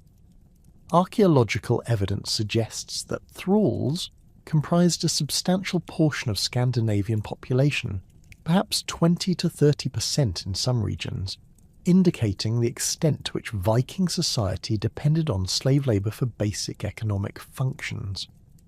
The treatment of thralls varied considerably according to their skills and the temperament of their owners, with some achieving positions of responsibility while others endured harsh conditions that frequently resulted in early death. Viking women enjoyed significantly higher status than their counterparts in contemporary Christian societies, possessing legal rights and social authority that reflected Germanic traditions regarding female autonomy and family responsibility. Archaeological evidence from female burials reveals the wealth and prestige associated with prominent women, including elaborate jewellery, household implements, and occasionally weapons that suggest participation in military activities. The famous warrior women described in saga literature, while possibly exaggerated, reflect cultural acceptance of female involvement in warfare that distinguished Scandinavian society from Mediterranean traditions.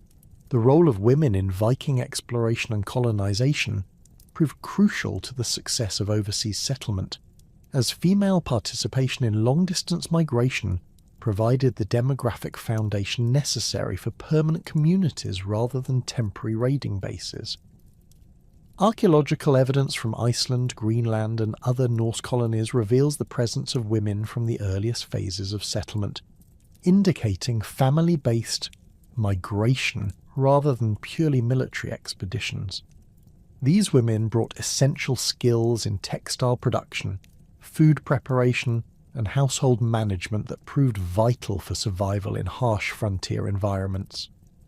Norse religious beliefs provided ideological foundation for Viking expansion through mythological frameworks that celebrated warfare, exploration, and death in battle as paths to divine favour and eternal glory. The pantheon of Norse gods reflected the values and concerns of warrior society, with Odin serving as patron of battle, wisdom, and death, while Thor protected human communities against supernatural threats. Archaeological evidence from religious sites reveals the complexity of Norse ritual practices, including elaborate sacrificial ceremonies and divination techniques that guided important decisions regarding warfare and exploration. Valhalla, the hall of the slain where warriors who died gloriously in battle would feast with the gods while preparing for Ragnarok, provided religious motivation for the extraordinary courage that characterized Viking warfare. This belief system encouraged acceptance of death in combat, while emphasizing the importance of achieving fame through heroic deeds that would ensure remembrance by future generations. The concept of a glorious death proved particularly important during dangerous voyages and desperate battles, where survival seemed impossible but honour remained achievable. The gradual Christianization of Scandinavia represented a fundamental transformation that ultimately ended the Viking Age, while preserving many elements of Norse culture within new religious frameworks.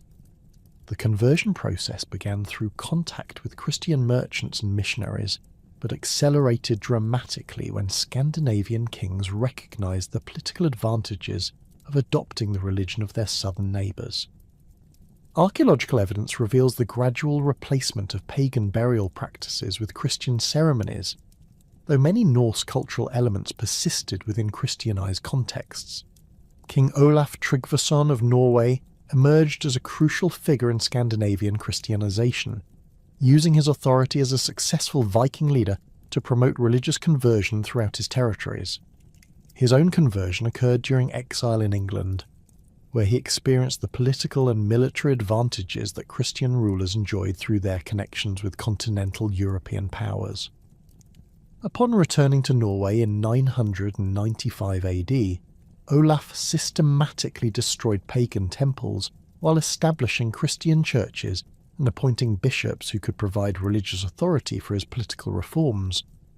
The methods employed by Olaf Tryggvason in promoting Christianity reflected the violent nature of religious transformation in warrior societies where traditional beliefs were intimately connected with political authority and social identity.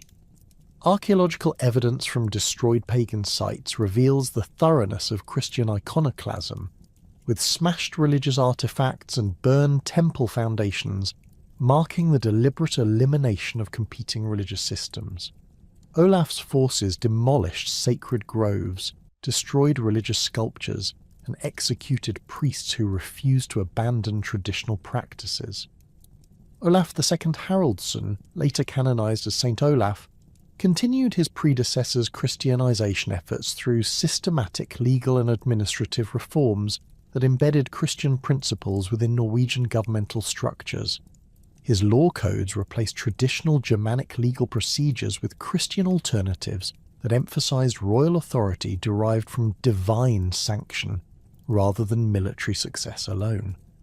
Archaeological evidence from churches built during his reign reveals the substantial resources devoted to Christian construction projects that demonstrated royal commitment to the new religion. The establishment of Christian kingship in Scandinavia fundamentally altered the political dynamics that had sustained Viking expansion for 3 centuries. Christian rulers found themselves bound by religious obligations that discouraged raiding against fellow Christians, while encouraging diplomatic relationships that reduced opportunities for profitable warfare. The transformation of warrior kings into Christian monarchs required new sources of legitimacy and revenue that gradually replaced the plunder-based economy that had characterized the Viking Age. Viking exploration achievements extended far beyond their reputation as raiders, encompassing systematic colonization efforts that established Norse settlements from Greenland to the Black Sea.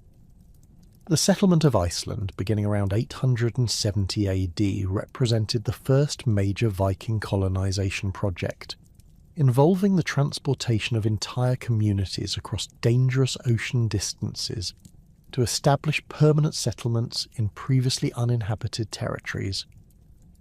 Archaeological evidence reveals the remarkable success of this endeavour, with Norse colonists creating a functioning society that preserved Scandinavian culture while adapting to unique environmental conditions. The Icelandic settlement process demonstrates the organisational capabilities that distinguished Viking expansion from simple raiding expeditions. The colonists transported not only people and essential supplies, but also livestock, seeds, and household goods necessary for establishing self-sufficient communities. Archaeological excavations of early Icelandic farmsteads reveal sophisticated planning that maximised agricultural potential while providing protection against harsh weather conditions that could prove fatal to unprepared settlers. Eric the Red's exploration and colonisation of Greenland around 985 AD pushed Viking expansion to its geographic limits, establishing settlements on the edge of the Arctic that survived for nearly 5 centuries despite extraordinary environmental challenges. The success of Greenlandic colonisation required technological adaptations that combined traditional Scandinavian techniques with innovations developed specifically for Arctic conditions.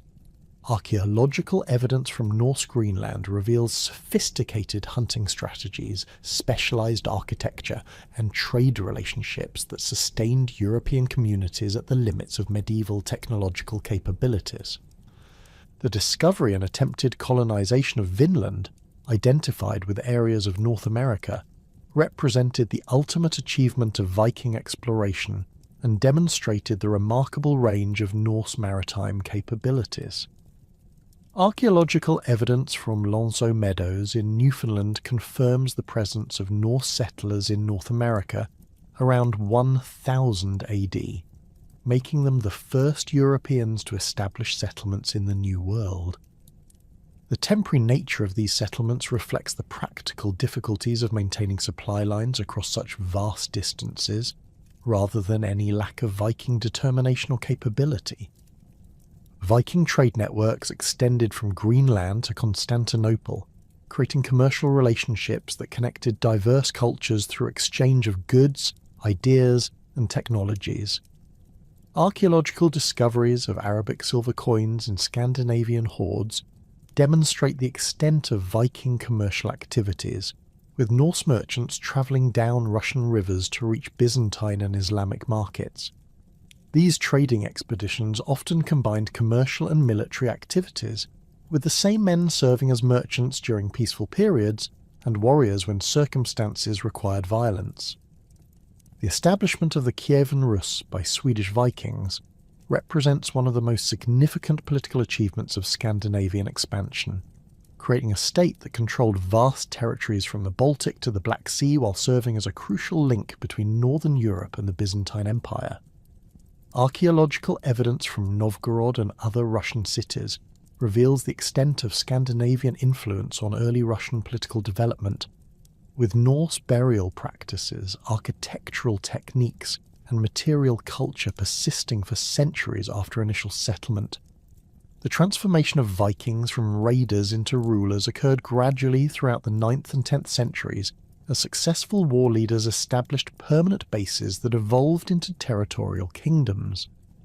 Yet while Scandinavian warriors carved out domains across Western Europe and the Atlantic Islands, another massive demographic transformation was reshaping the vast forests and river valleys of Eastern Europe.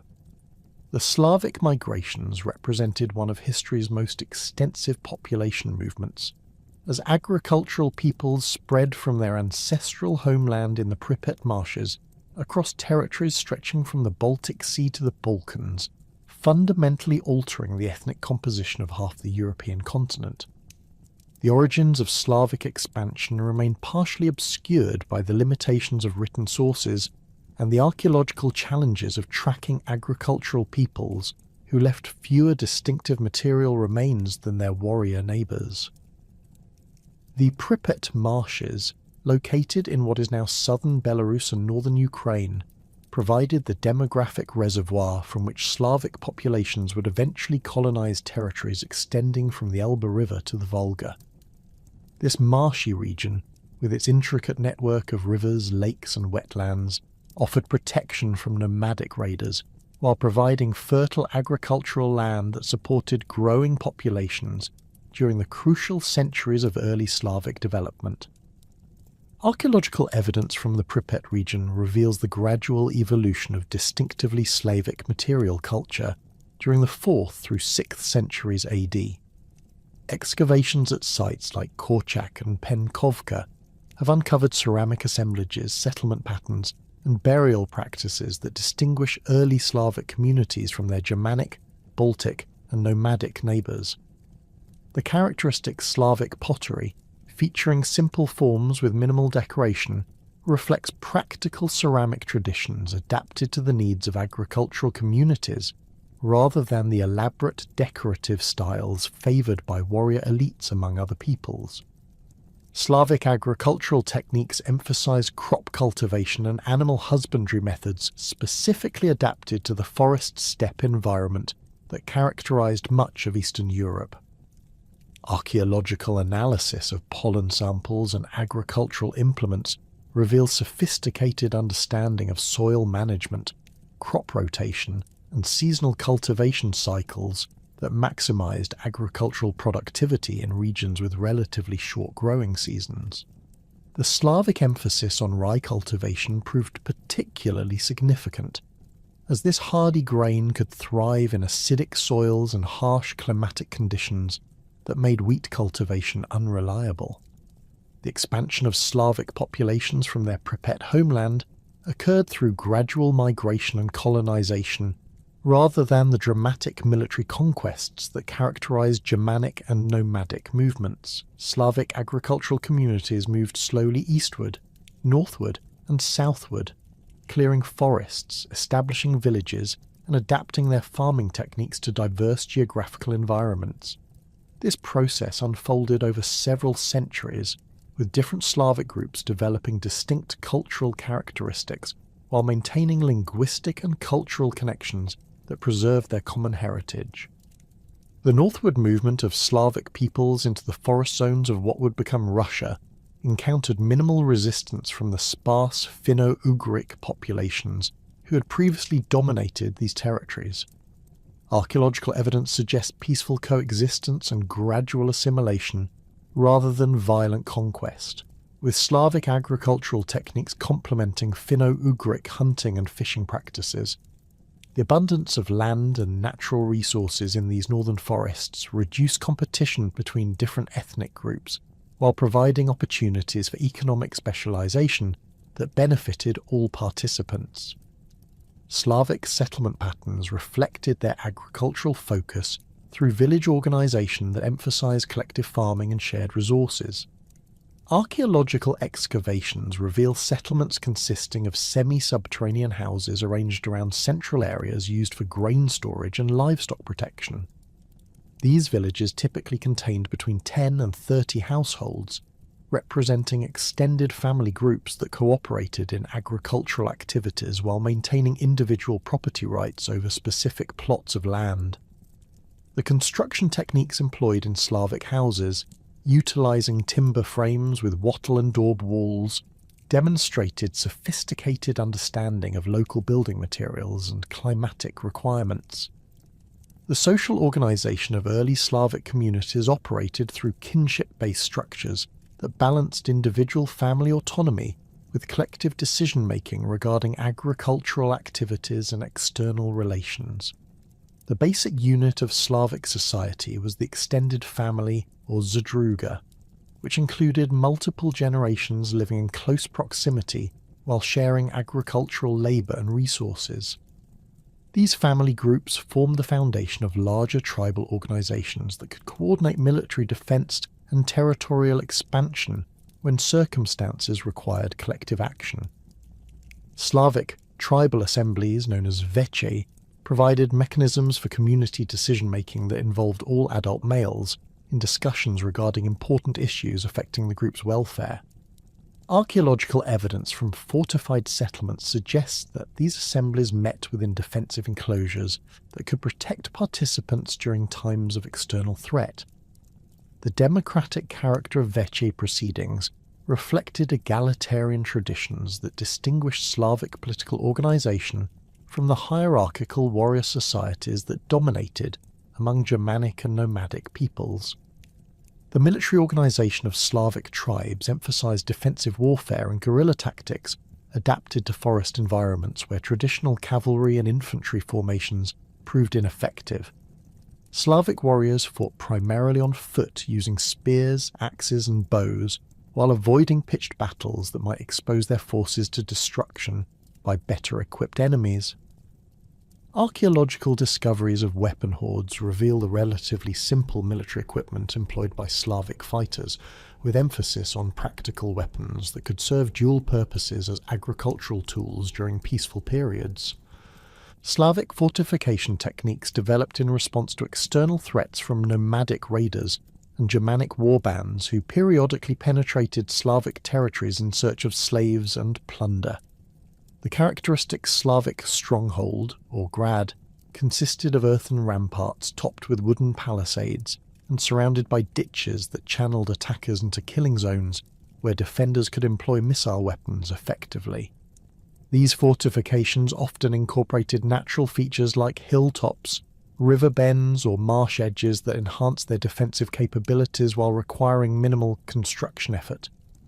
The religious beliefs of early Slavic peoples centered on animistic traditions that recognized spiritual forces inhabiting natural features like forests, rivers, and mountains. Archaeological evidence from cult sites reveals sophisticated ritual practices involving wooden idols, sacred groves, and seasonal ceremonies that marked important agricultural transitions. The Slavic pantheon included numerous deities associated with specific aspects of natural phenomena and human activities, with Perun serving as the primary god of thunder and warfare, while Svarog governed fire and metalworking. Perun occupied the supreme position in Slavic religious hierarchy, representing the cosmic forces of storm and lightning that brought both destruction and renewal to the natural world. Archaeological discoveries of cult objects dedicated to this deity reveal the widespread nature of Perun worship across Slavic territories, with similar ritual artifacts appearing from the Baltic to the Black Sea.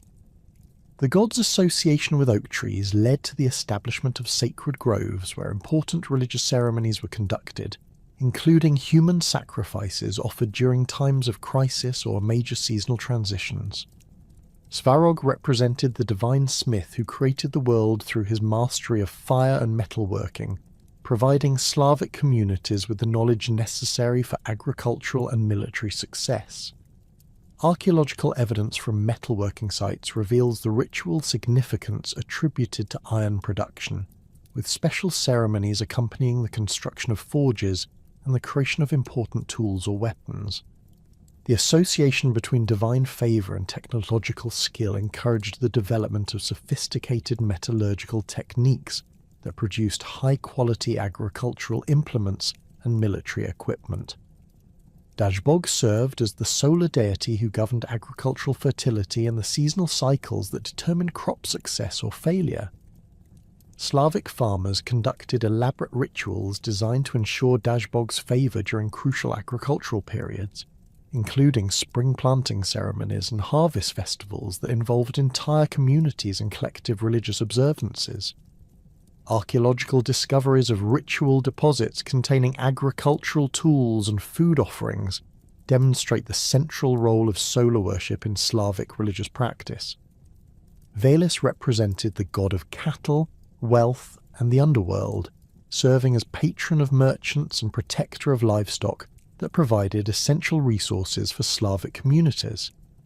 The cult of Velis involved complex rituals designed to ensure the prosperity of herds and the success of trading expeditions that connected Slavic territories with distant markets.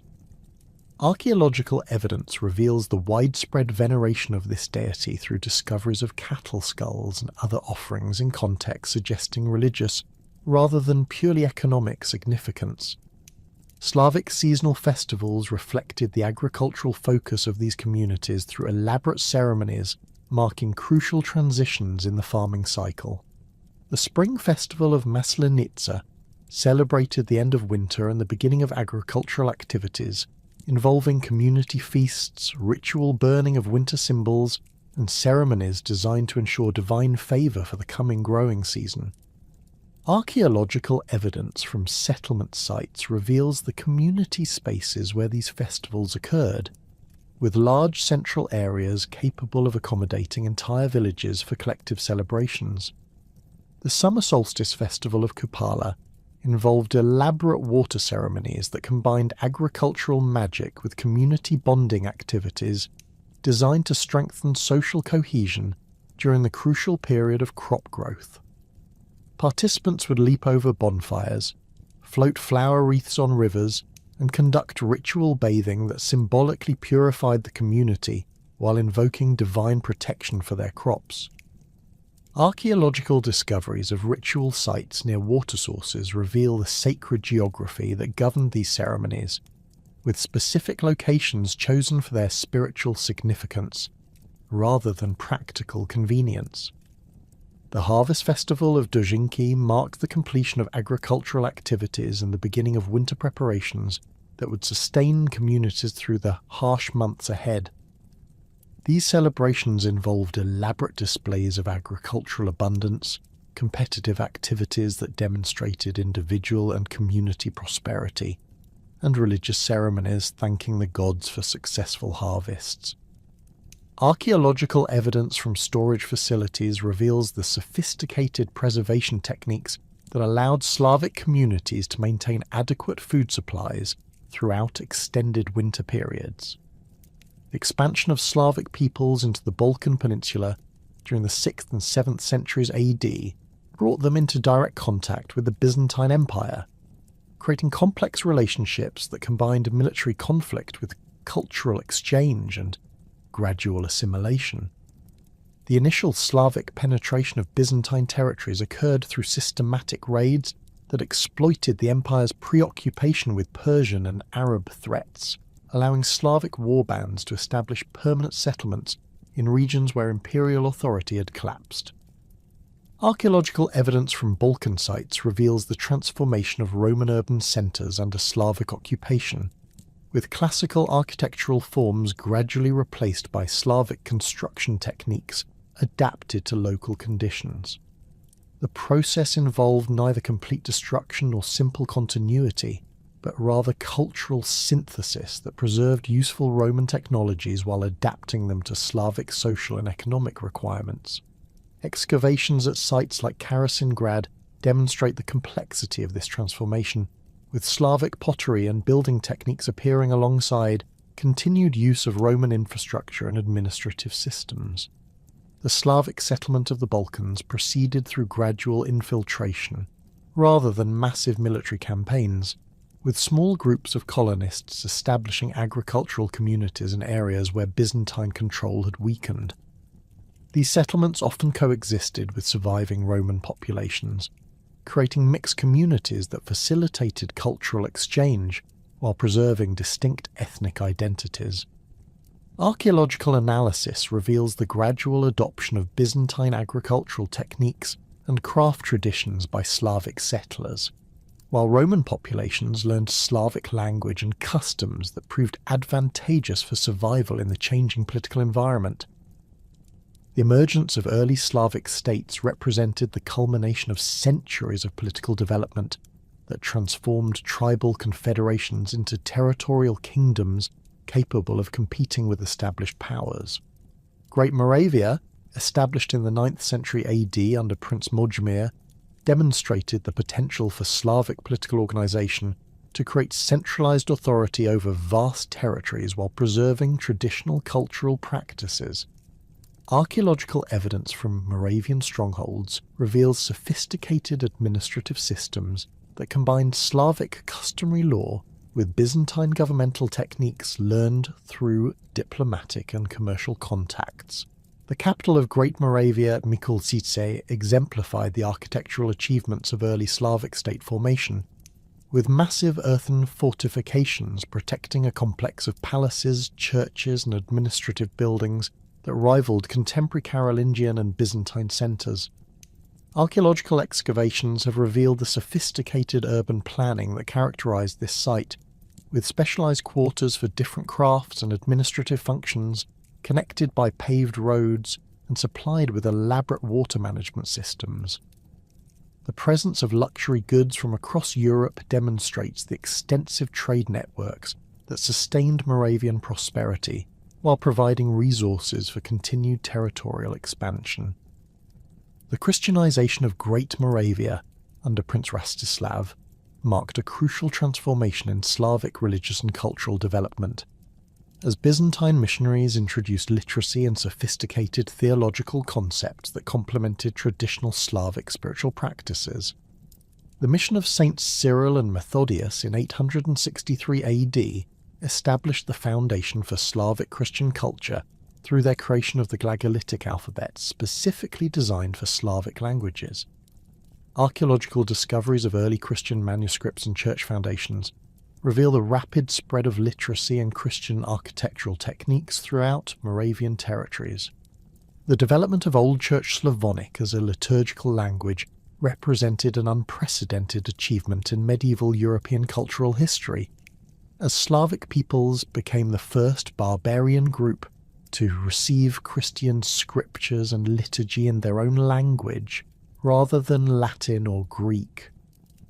This innovation facilitated the rapid spread of Christianity among Slavic populations, while preserving linguistic and cultural distinctiveness that distinguished Slavic Christianity from its Roman and Byzantine counterparts. Archaeological evidence from the religious sites reveals the synthesis of Christian and traditional Slavic architectural elements that characterized this unique religious culture. The First Bulgarian Empire emerged as another major center of Slavic state formation, demonstrating the adaptability of Slavic political organization to diverse geographical and cultural environments.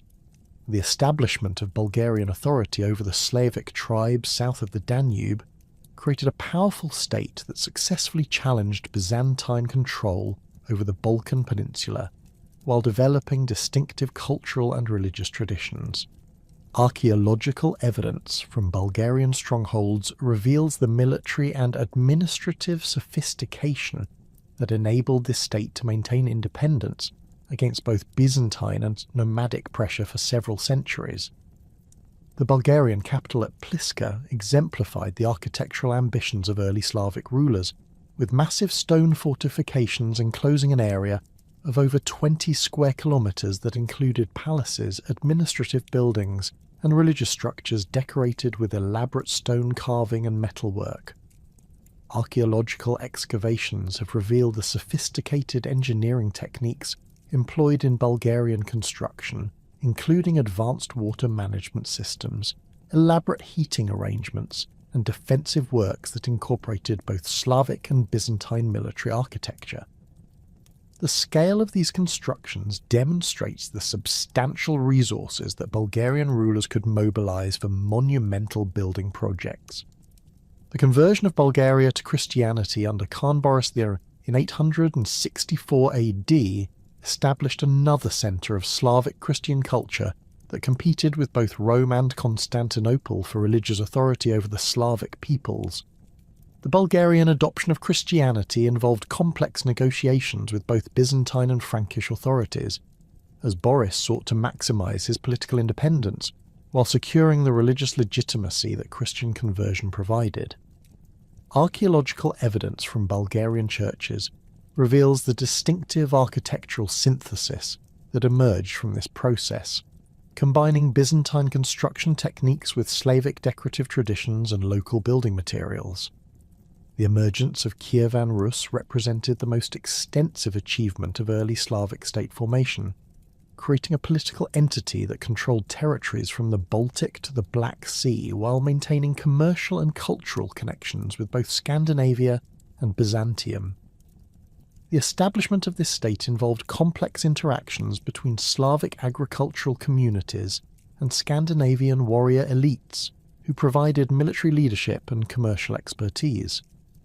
Archaeological evidence reveals the gradual fusion of these different cultural elements into a distinctive Rus civilization that preserved Slavic social foundations while adopting external political and military innovations. The commercial significance of Kievan Rus reflected its strategic position along the river routes that connected northern Europe with the Byzantine Empire and the Islamic world.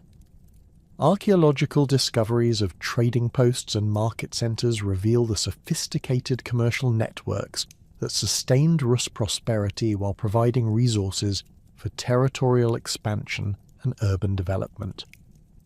The famous route from the Varangians to the Greeks facilitated the exchange of northern products like furs, honey, and amber for southern luxury goods including silk, spices, and precious metals that enhanced the prestige of Rus rulers while supporting their warrior retinues. The conversion of Kievan Rus to Christianity under Prince Vladimir I represented more than religious transformation. It exemplified the fundamental metamorphosis occurring across Europe as barbarian societies evolved from tribal confederations into sophisticated kingdoms that would form the backbone of medieval civilization. This transformation required delicate balancing acts as Germanic, Slavic, and other peoples adapted Roman administrative systems while preserving the warrior customs and legal traditions that defined their cultural identity. The process proved neither uniform nor simple, involving centuries of experimentation, conflict, and synthesis that created entirely new forms of governance. The Visigothic kingdom in Hispania demonstrated the complexity of this administrative fusion through its evolution from Alaric's wandering confederation into a territorial state governing diverse populations across the Iberian Peninsula. King Uric's law code of 475 AD established the first systematic attempt to govern Roman and Germanic populations under unified legal authority while preserving distinct legal traditions for each group. The code addressed property disputes, inheritance rights, and criminal procedures through parallel systems that allowed Romans to follow traditional imperial law while Goths maintained their customary practices regarding blood feuds, compensation payments, and warrior obligations. Archaeological evidence from Visigothic administrative centres reveals the practical implementation of this dual system through the preservation of Roman bureaucratic infrastructure, alongside Germanic political hierarchies. Excavations at sites like Rhocopolis, founded by King Liuvigild in 578 AD, demonstrate the continuation of Roman urban planning principles combined with Germanic fortification techniques and architectural preferences. The city featured traditional Roman amenities including baths, aqueducts, and paved streets, yet its defensive walls incorporated Germanic engineering methods, while the royal palace complex reflected barbarian concepts of royal authority and ceremonial display. The Visigothic administrative apparatus relied heavily on Roman bureaucratic expertise, while adapting imperial procedures to Germanic concepts of personal loyalty and kinship obligation. Former Roman officials continued to manage taxation, judicial proceedings, and territorial administration under Gothic supervision, creating hybrid governmental systems that preserved imperial efficiency while accommodating barbarian political traditions. The comes civitatis, a position combining Roman civil authority with Germanic military command, exemplified this fusion by granting individual administrators broad powers over specific territories while maintaining their accountability to Gothic royal authority. Visigothic military organisations similarly blended Roman tactical discipline with Germanic warrior culture through the creation of professional armies that preserved traditional fighting methods while adopting imperial equipment and training procedures. The Exercitus Gothorum combined Gothic noble cavalry with Roman-trained infantry units supported by siege engines operated by specialists familiar with imperial engineering techniques. Archaeological discoveries of military equipment reveal the gradual standardization of weapons and armor that reflected both Roman manufacturing techniques and Germanic decorative preferences. The integration of Roman and Germanic legal traditions proved particularly challenging in areas concerning marriage, property rights, and religious observance, where fundamental cultural differences required careful negotiation to prevent social conflict. The Breviary of Alaric attempted to resolve these tensions by codifying simplified versions of Roman law that eliminated provisions incompatible with Germanic customs, while preserving essential legal principles that governed commercial transactions and administrative procedures. This legal synthesis created precedents that influenced European jurisprudence for centuries, establishing patterns of customary law that balanced traditional practices with practical requirements of territorial governance. Visigothic religious policy underwent dramatic transformation as Arian rulers gradually recognized the political advantages of Catholic orthodoxy in governing predominantly Roman populations.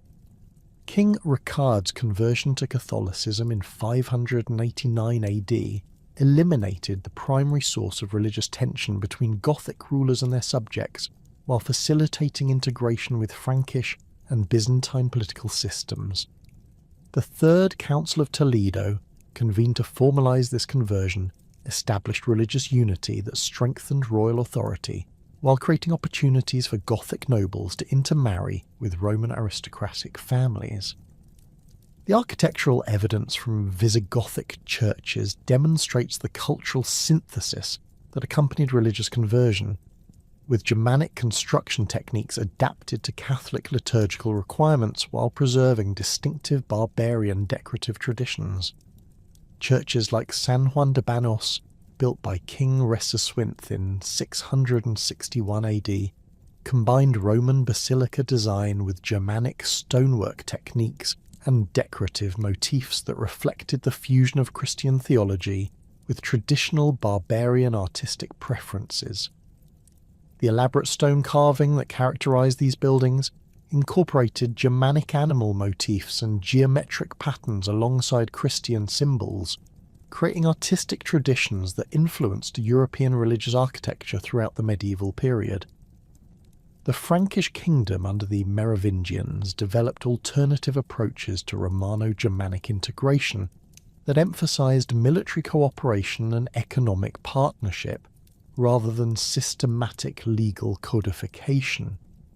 Frankish kings maintained traditional Germanic assemblies for important political decisions, while employing Roman administrative personnel to manage taxation, judicial proceedings, and territorial governance.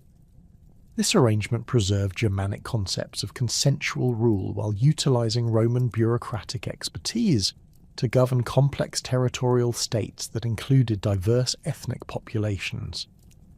Frankish military organization retained its emphasis on personal loyalty and warrior bands while adapting to the requirements of territorial defense and systematic conquest. The trustes regis, elite warriors bound to the king through personal oaths, formed the core of Frankish armies, while auxiliary forces included Roman recruits, allied barbarian contingents, and local militias organized according to traditional imperial procedures. Archaeological evidence from Frankish weapon deposits reveals the continued importance of individual combat skills and personal equipment quality, alongside increasing standardization of military gear that reflected Roman manufacturing techniques. The famous Francisca remained the distinctive weapon of Frankish warriors throughout this period, yet archaeological analysis reveals gradual changes in metallurgy and design that incorporated Roman blacksmithing techniques while preserving the weapon's traditional form and cultural significance.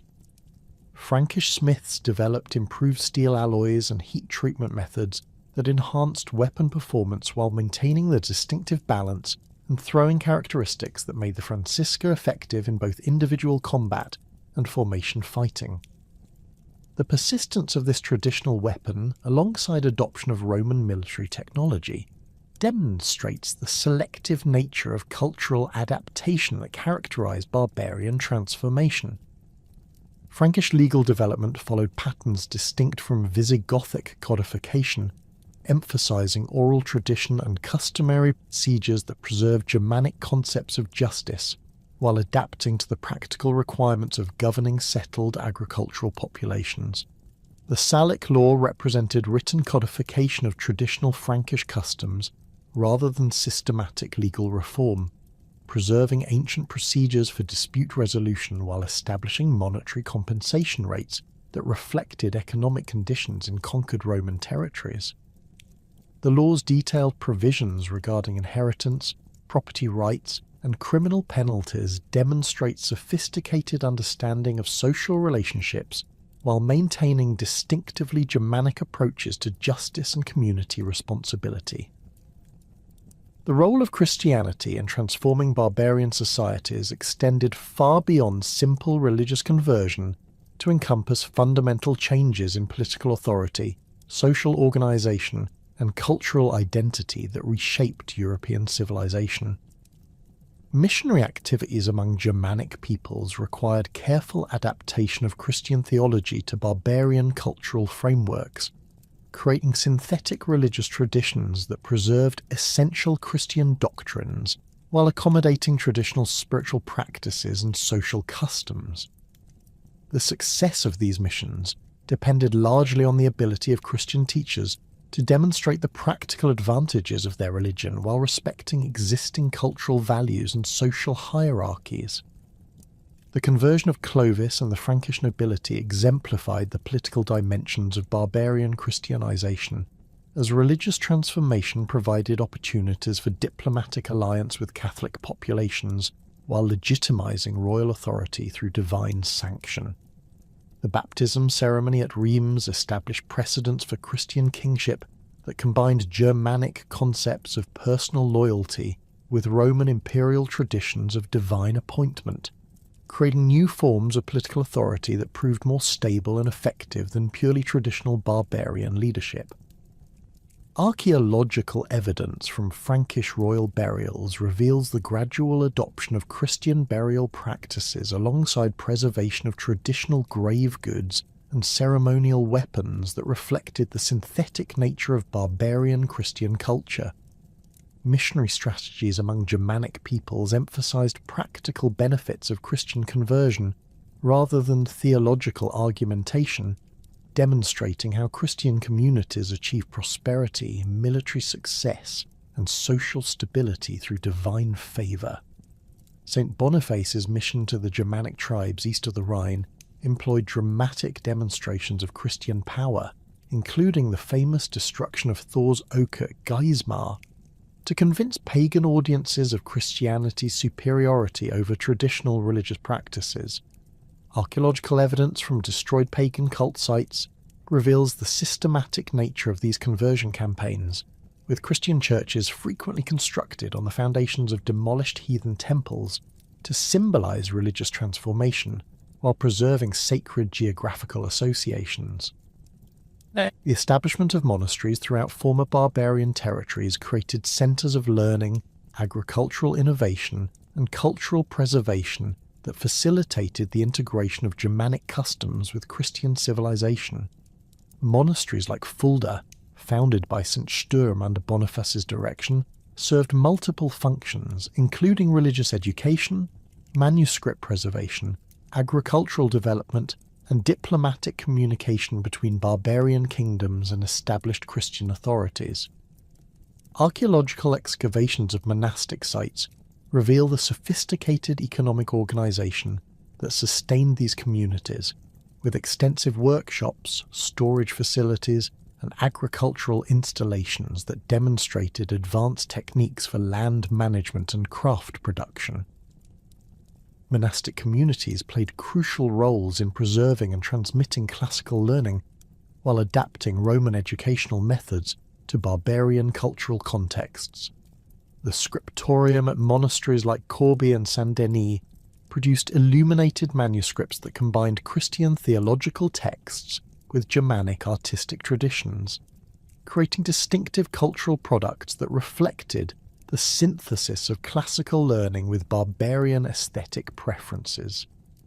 These manuscripts preserved not only religious literature, but also classical texts on agriculture, medicine, and natural philosophy that provided essential knowledge for the development of medieval European civilization. The adaptation of Roman agricultural techniques to Germanic settlement patterns required significant modifications that reflected different concepts of land ownership, community organization, and agricultural practice. Germanic peoples traditionally emphasized cattle herding and shifting cultivation that maximize flexibility while minimizing investment in permanent infrastructure. Yet settlement in former Roman territories required adoption of intensive farming methods that could support larger populations on fixed territorial bases. Archaeological evidence from Germanic settlements reveals the gradual development of hybrid agricultural systems that combined Roman techniques for grain cultivation with Germanic methods for livestock management and forest exploitation.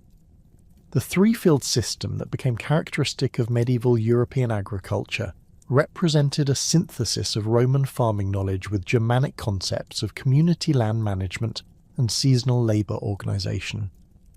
This system required sophisticated coordination between individual farmers and community authorities to ensure proper crop rotation, fallow management, and collective harvesting that maximised agricultural productivity while preserving soil fertility.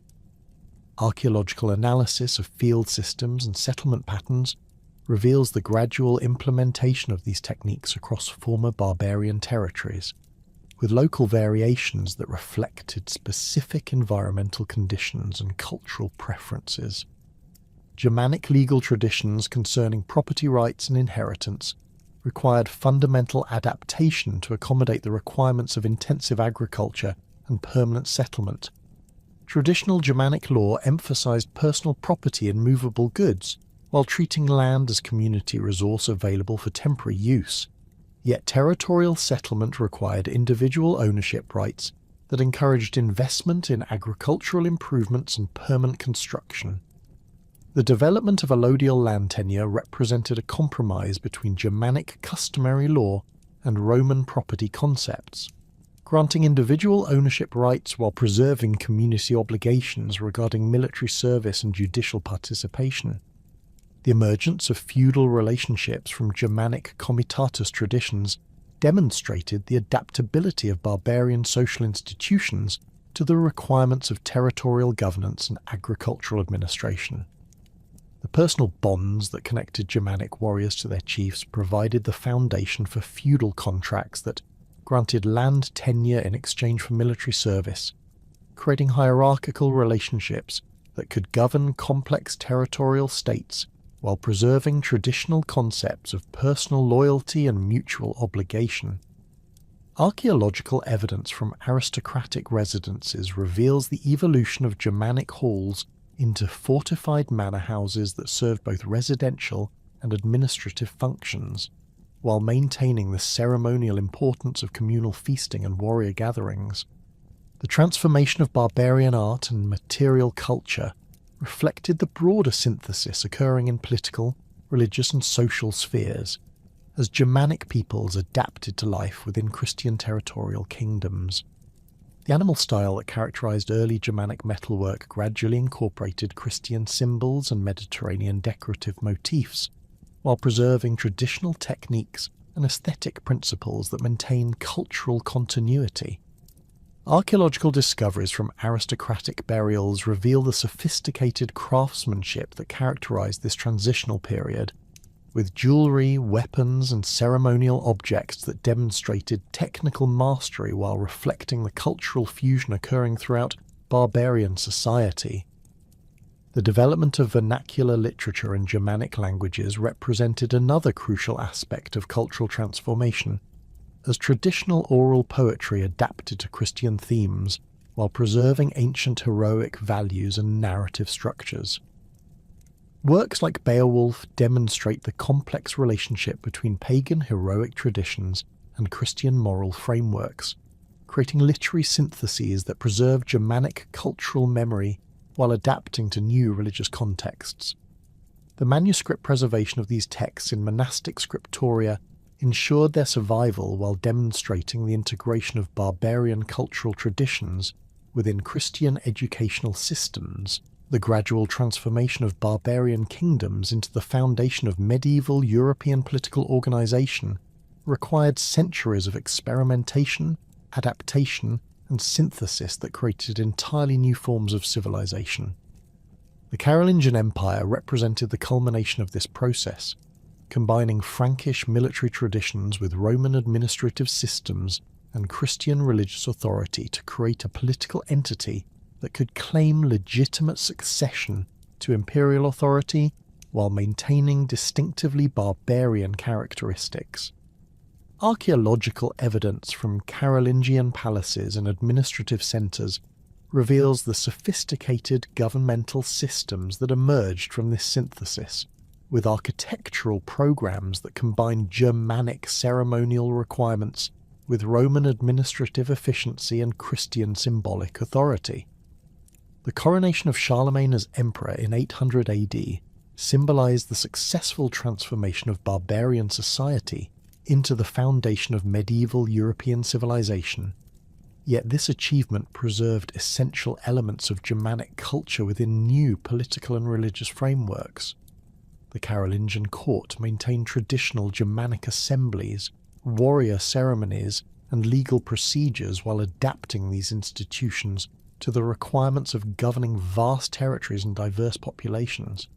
However, the true understanding of this remarkable transformation would become obscured by centuries of historical distortion, romantic mythologizing, and deliberate political manipulation that created enduring misconceptions about the nature and significance of barbarian peoples in European development. The emergence of Romantic nationalism during the 19th century fundamentally altered European understanding of barbarian history through systematic distortion designed to serve contemporary political objectives rather than historical accuracy. German scholars and writers, seeking to establish cultural foundations for emerging German national identity, transformed the complex realities of ancient Germanic societies into simplified heroic narratives that emphasized racial purity, martial virtue, and cultural superiority over Roman decadence. The Brothers Grimm collected and edited Germanic folklore with explicit intention of demonstrating the spiritual superiority of German folk traditions over foreign influences, creating literary works that bore little resemblance to actual medieval sources, yet profoundly influenced popular understanding of barbarian culture. The Romantic movement's treatment of barbarian history reflected broader European anxieties about industrialization, urbanization, and political fragmentation that characterized the post-Napoleonic period. Writers like Friedrich Schiller and historians like Leopold von Ranke portrayed ancient Germanic peoples as embodying natural virtues lost in modern civilization: courage, loyalty, simplicity, and connection to the land, that contrasted favourably with contemporary urban corruption and political complexity. These idealised portrayals systematically ignored archaeological evidence regarding barbarian violence, slavery, human sacrifice, and internal conflict, while emphasising selected aspects of Germanic culture that supported nationalist political agendas. The influence of Romantic nationalism extended beyond Germany to affect historical interpretation throughout Europe, as French, English, and other national traditions developed parallel mythologies that glorified their own barbarian ancestors while demonising traditional enemies. French historians celebrated the Franks as founders of European civilization, while minimising Germanic contributions to Carolingian success. English scholars emphasised Anglo-Saxon democratic traditions, while ignoring evidence of systematic violence against Celtic populations.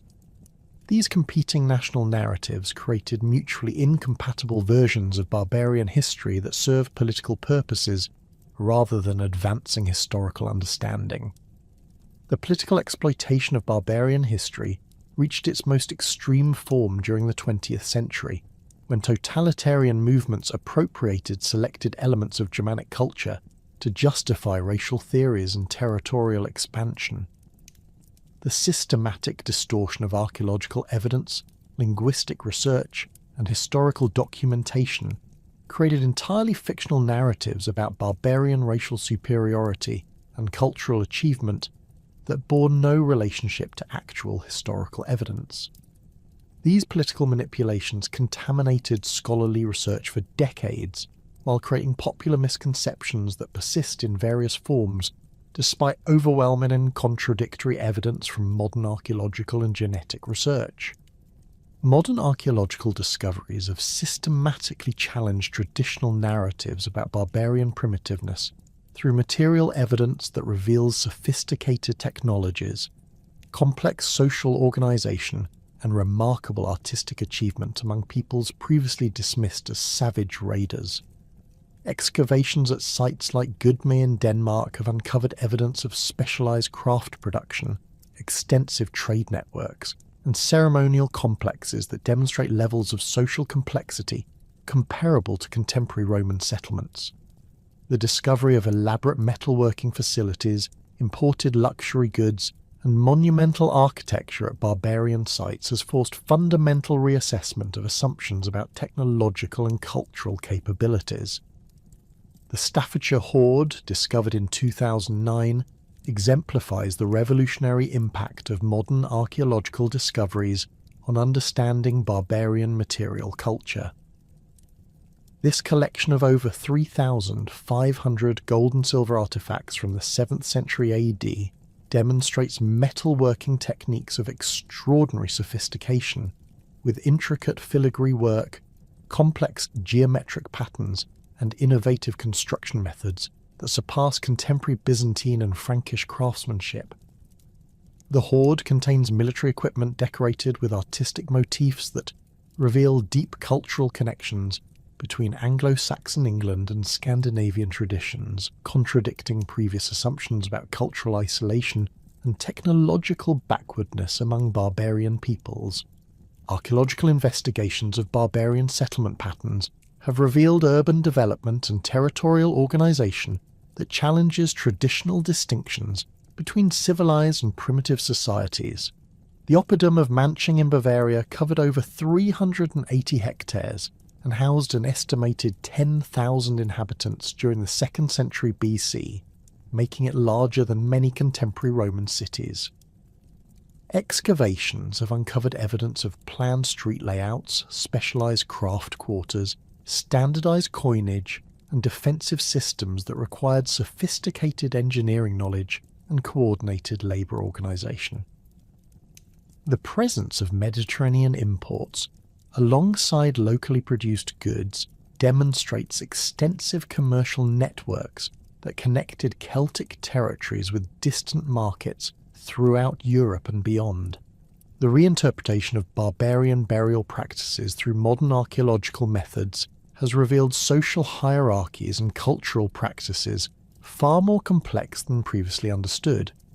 The ship burial at Sutton Hoo, excavated using techniques unavailable to earlier archaeologists, demonstrates the sophisticated ceremonial traditions and international connections that characterised Anglo-Saxon royal culture. The burial contained artefacts from across Europe and beyond, including Byzantine silver, Frankish coins, Swedish metalwork, and locally produced items that reveal the extensive diplomatic and commercial networks maintained by 7th century English kingdoms. Advances in archaeological science have enabled detailed analysis of barbarian technologies that reveals innovation and adaptation rather than primitive imitation of Roman methods. Metallurgical analysis of Germanic weapons has demonstrated sophisticated understanding of steel production, heat treatment, and alloy composition that produce blades superior to contemporary Roman military equipment. Pattern-welded swords found in barbarian graves show evidence of techniques that required generations of experimental development and represented technological achievements independent of Mediterranean influence. These discoveries have forced recognition that barbarian societies possess their own traditions of technical innovation, rather than simply copying Roman methods. The application of environmental archaeology to barbarian sites has revealed agricultural and economic systems of remarkable sophistication that supported dense populations and complex societies. Pollen analysis from Germanic settlements shows evidence of systematic forest management, crop rotation, and selective breeding programs that maximized agricultural productivity while maintaining ecological sustainability. The discovery of extensive field systems, storage facilities, and processing installations demonstrates planning capabilities and resource management that contradicts traditional assumptions about barbarian economic primitiveness. DNA analysis and genetic research have revolutionized understanding of barbarian migration patterns, ethnic identity, and cultural exchange through scientific evidence that challenges fundamental assumptions about ancient European populations. Genetic studies of modern European populations reveal complex patterns of ancestry that contradict simple models of barbarian invasion and replacement of Roman populations. Instead, the evidence suggests extensive intermarriage, gradual population movement, and cultural assimilation that created hybrid societies rather than the ethnic replacement described in traditional historical narratives. The analysis of ancient DNA extracted from barbarian burials has provided direct evidence about population movements and ethnic relationships that contradicts many assumptions based on archaeological and linguistic evidence alone. Studies of migration period cemeteries reveal genetic diversity within supposedly homogeneous barbarian groups, while demonstrating unexpected connections between geographically distant populations. The presence of individuals with Mediterranean ancestry in Germanic cemeteries and Northern European genetic markers in Italian burials suggests population movements and cultural exchange far more complex than traditional migration narratives would indicate. Isotope analysis of barbarian skeletal remains has provided new insights into individual mobility and cultural identity that challenge assumptions about tribal solidarity and territorial boundaries.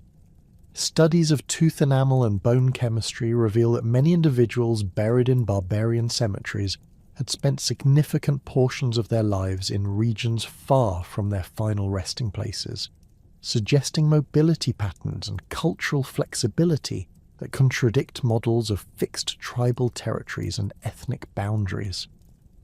These discoveries demonstrate that barbarian societies were characterized by individual mobility and cultural adaptability rather than the rigid tribal structures described in classical sources. The development of new historical methodologies has enabled more sophisticated analysis of written sources that reveals the extent of classical bias and distortion in barbarian descriptions.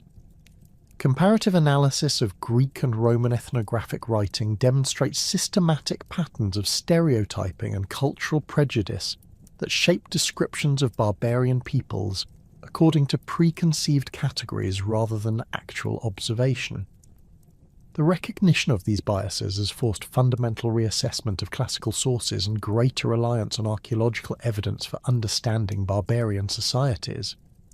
Linguistic analysis using modern computational methods has revealed the complexity of ancient European language relationships and cultural exchange that contradicts simple models of ethnic replacement and cultural conquest.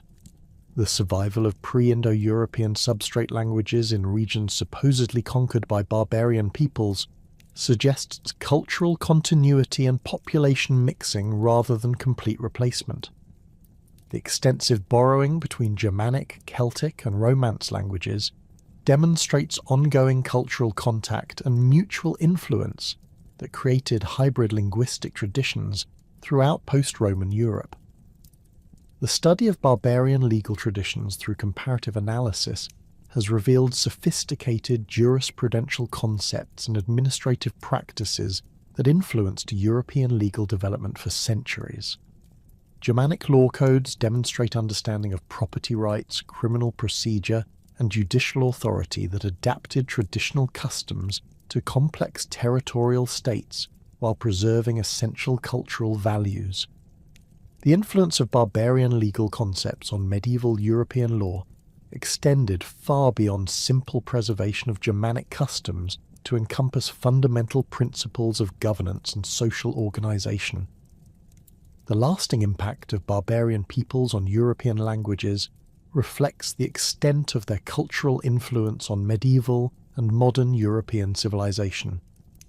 Germanic languages provided the foundation for English, German, Dutch, and Scandinavian linguistic traditions, while contributing substantial vocabulary to Romance languages throughout former barbarian territories.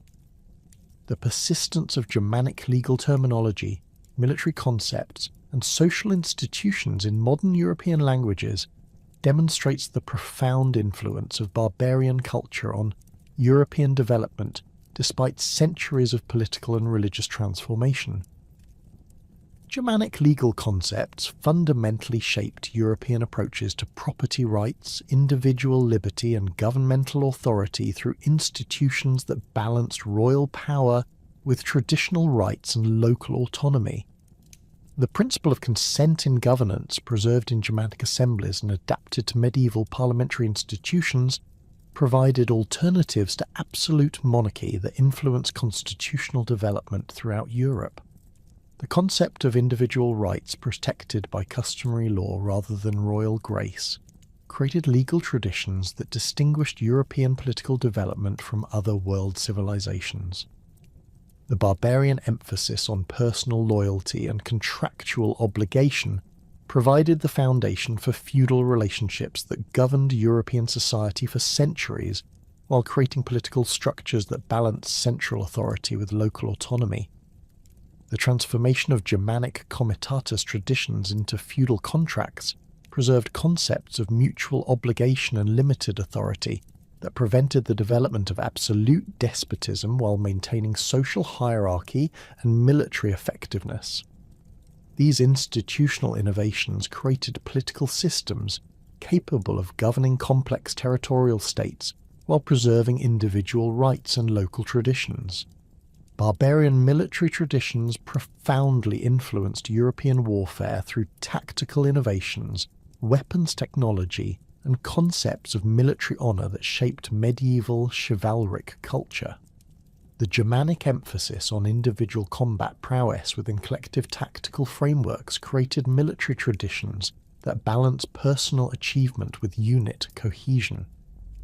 The development of heavy cavalry from barbarian warrior bands established military systems that dominated European battlefields for centuries, while creating social institutions that connected military service with political authority. The architectural legacy of barbarian peoples extended beyond simple construction techniques to encompass concepts of space, ceremony, and community organisation that influenced European building traditions throughout the medieval period. Germanic hall construction provided models for royal and aristocratic residences that emphasised communal gathering and ceremonial display rather than private luxury or defensive isolation. The integration of barbarian architectural concepts with Roman construction techniques created hybrid building traditions that characterised medieval European architecture, while preserving cultural values regarding community, authority, and social hierarchy. Barbarian artistic traditions contributed essential elements to European cultural development through decorative styles, narrative techniques, and aesthetic principles that influenced medieval art, literature, and material culture. The animal style that characterised Germanic metalwork provided decorative motifs that appeared throughout medieval European art while demonstrating sophisticated understanding of design principles and symbolic representation.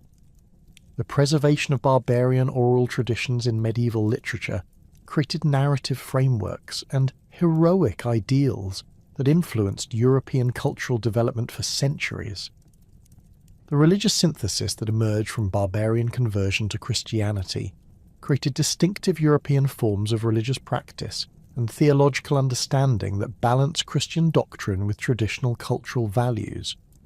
The adaptation of Christian liturgy, architecture, and ceremonial practice to barbarian cultural preferences created religious traditions that differed significantly from Mediterranean Christianity while maintaining doctrinal orthodoxy. These synthetic religious traditions provided cultural foundations for a medieval European civilization while preserving essential elements of barbarian cultural identity within Christian frameworks. The reassessment of barbarian history through modern archaeological, genetic, and linguistic research has revealed the extent to which these peoples contributed to European civilization through cultural innovation, technological development, and institutional creation rather than simple destruction of classical traditions. The recognition of barbarian achievements requires abandonment of classical prejudices and romantic distortions that have obscured the complex realities of cultural interaction, population movement, and political transformation that characterized the transition from ancient to medieval Europe.